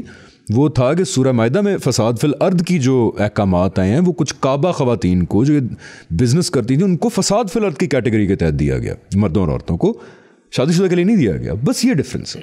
بس گزارش بھی یہی ہے کہ حدیث مبارکہ صلی اللہ علیہ وسلم جو تاریخی ریکارڈ ہے، جو لوگوں نے بیان کیا ہے، اس کو کیسے سمجھیں، کیسے دیکھیں، یہ ہم نے آج آپ کو بتایا. اچھا، اس کے اوپر حسن بھائی کیونکہ ہم کنکلوژن کی طرف جا رہے ہیں اور بڑی امپورٹنٹ بات اب کہنے والی، اب یہ آئے گی بات اجماع کی، کہ بات آپ کی اگر ہم صحیح بھی مان لیں تو یہ اجماع کے خلاف ہے. اجماع اور قیاس ہوتا ہے اگلا والا. یہ دو اب سورسز رہ گئے ہیں، لیکن وی ہیو ٹو کنکلوڈ. دو جملے کہہ دیتے ہیں. ہاں، دو جملے کہہ دیں آپ اجماع اور قیاس کے اوپر. ہاں، نیکسٹ سیزن میں چلے تفصیل کر لیں گے اس کی. لیکن اجماع کے بارے میں ایک جملہ کہ جو اجماع آپ ہم سے منوانا چاہتے ہیں وہ دین کے سورس کے طور پہ نہیں، اس سورس کے کیریئر کے طور پہ تو ہم پہلی کس سے مان رہے ہیں. یعنی یہ کتاب میرے قابل التفات بنتی کب ہے کہ جب اجماع اور تواتر ہو. تو وہ سورس پہ لانا چاہ رہے ہیں نا مجھے، میں اس سے آگے بڑھاتا ہوں کہ سورس کا ثبوت اس کے ذریعے ہوتا ہے. یعنی آپ مجھ سے اجماع کو منوانا چاہ رہے ہیں کہ وہ دین کا سورس بنے. میں کہتا ہوں دین کے سورس کا سورس اجماع بنتا ہے. دین کے سورس کا سورس اجماع بنتا ہے، کیونکہ اجماع کے بغیر چیزیں ثابت نہیں ہوتی. لیکن اگر آپ اجماع کی تعریف بدل دیں، وہ نقل علم کی تعریف نہ رہے، وہ انسانی فہم کی تعریف بن جائے، تو اس کے لیے پھر آپ کو قرآن و سنت سے دلیل لے کر آنی ہے. اس کے لیے مجھے دلیل دینے کی کوئی ضرورت نہیں. وہ نقل علم کی کیا کہا آپ نے؟ نقل علم کی اصطلاح ہے. نقل علم کے ذریعے سے جو اجماع ہے، جو تواتر نقل علم کا ذریعہ، اس پہ تو میرا دین کھڑا ہوا ہے. ہم بالکل، لیکن آپ کہتے ہیں نہیں، وہ انسان کی انڈرسٹینڈنگ کا بھی ایک ذریعہ ہے اور سورس ہے دین کا. تو پھر میں کہوں گا ایک سیکنڈ، یہ کیا کہا آپ نے؟ میں نے صحیح نقل کی آپ کی بات، بالکل صحیح ہے. اینڈ کی طرف بڑھتے ہیں کہ this would be the end of this season, کیونکہ رمضان ختم ہو رہا ہے. ایم شور آپ لوگ عید کی تیاریاں کر رہے ہوں گے، ہم بھی اب فائنلی کریں گے عید کی تیاری. تو آپ سب کو میری طرف سے، حسن بھائی کی طرف سے، غامدی سینٹر کی طرف سے، غامدی صاحب سے، ہم سب کی طرف سے یہاں پہ بہت بہت عید مبارک ہو آپ کو. اور آئی ہوپ کہ اس رمضان میں ہماری اس کوشش سے تھوڑا سا سوال پوچھنے کا ایک ٹیمپرامنٹ بڑھے گا، ڈس ایگریمنٹ کو برداشت کرنے کا ٹیمپرامنٹ بڑھے گا ہمارے معاشرے میں، اور جو بات سے آپ اختلاف کرتے ہیں اس کو سمجھیں اور علم کی بنیاد پہ اس کو ٹیکل کریں. آپ بین کرنا، اریسٹ کرنا، قتل کرنا، مارنا، فساد کرنا، یہ جو ہیں باتیں اسلام کی تعلیمات کے خلاف ہیں. اور اب اگر ہم نے اس روش کو جاری رکھا کہ اس بات سمجھنی نہیں ہے، فساد کرنا ہے، مارنا ہے، صف بندیاں کرنی ہیں، فوجیں بنانی ہیں، آرماگیڈن کرنا ہے، تو پھر ہم اللہ تعالیٰ کے ہاں یہ بات قابل مواخذہ ہوگی. ہم سے سوال کیا جائے گا کہ تمہاری ذمہ داری تھی میرے پیغام کو سمجھ کے دنیا تک پہنچاؤ، تم نے جنگ وغیرہ کرنے کا بندوبست کر لیا، تم نے صف بندیاں کرنا شروع کر دیں کہ جنگ کریں گے ہم دنیا سے.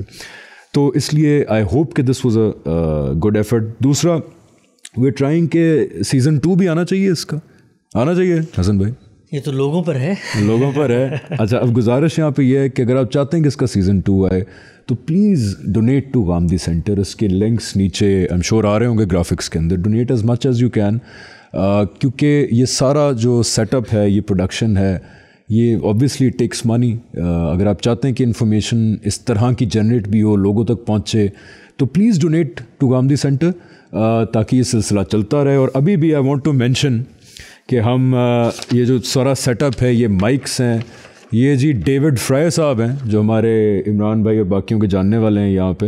Thank you David Fry for giving us all this equipment. اس میں ان کی بہت ساری فری اکوپمنٹ بھی ہے جو انہوں نے اپنی طرف سے کیا کہتے ہیں ایک احسان کے طور پہ ہمیں دی. So thank you very much David Fry صاحب.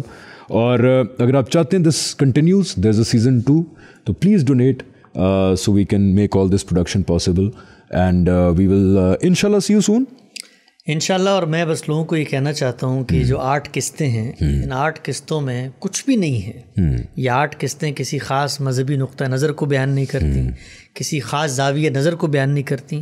یہ علم کا سچا مسافر بنانے کی لوگوں کو ایک مہمیز دیتی.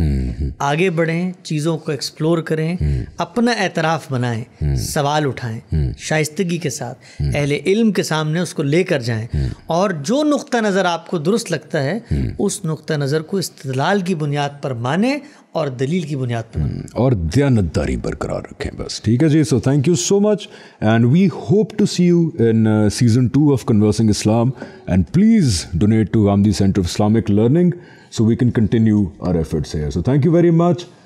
Ramzan successful Mubarak and Eid Mubarak to all of you from us.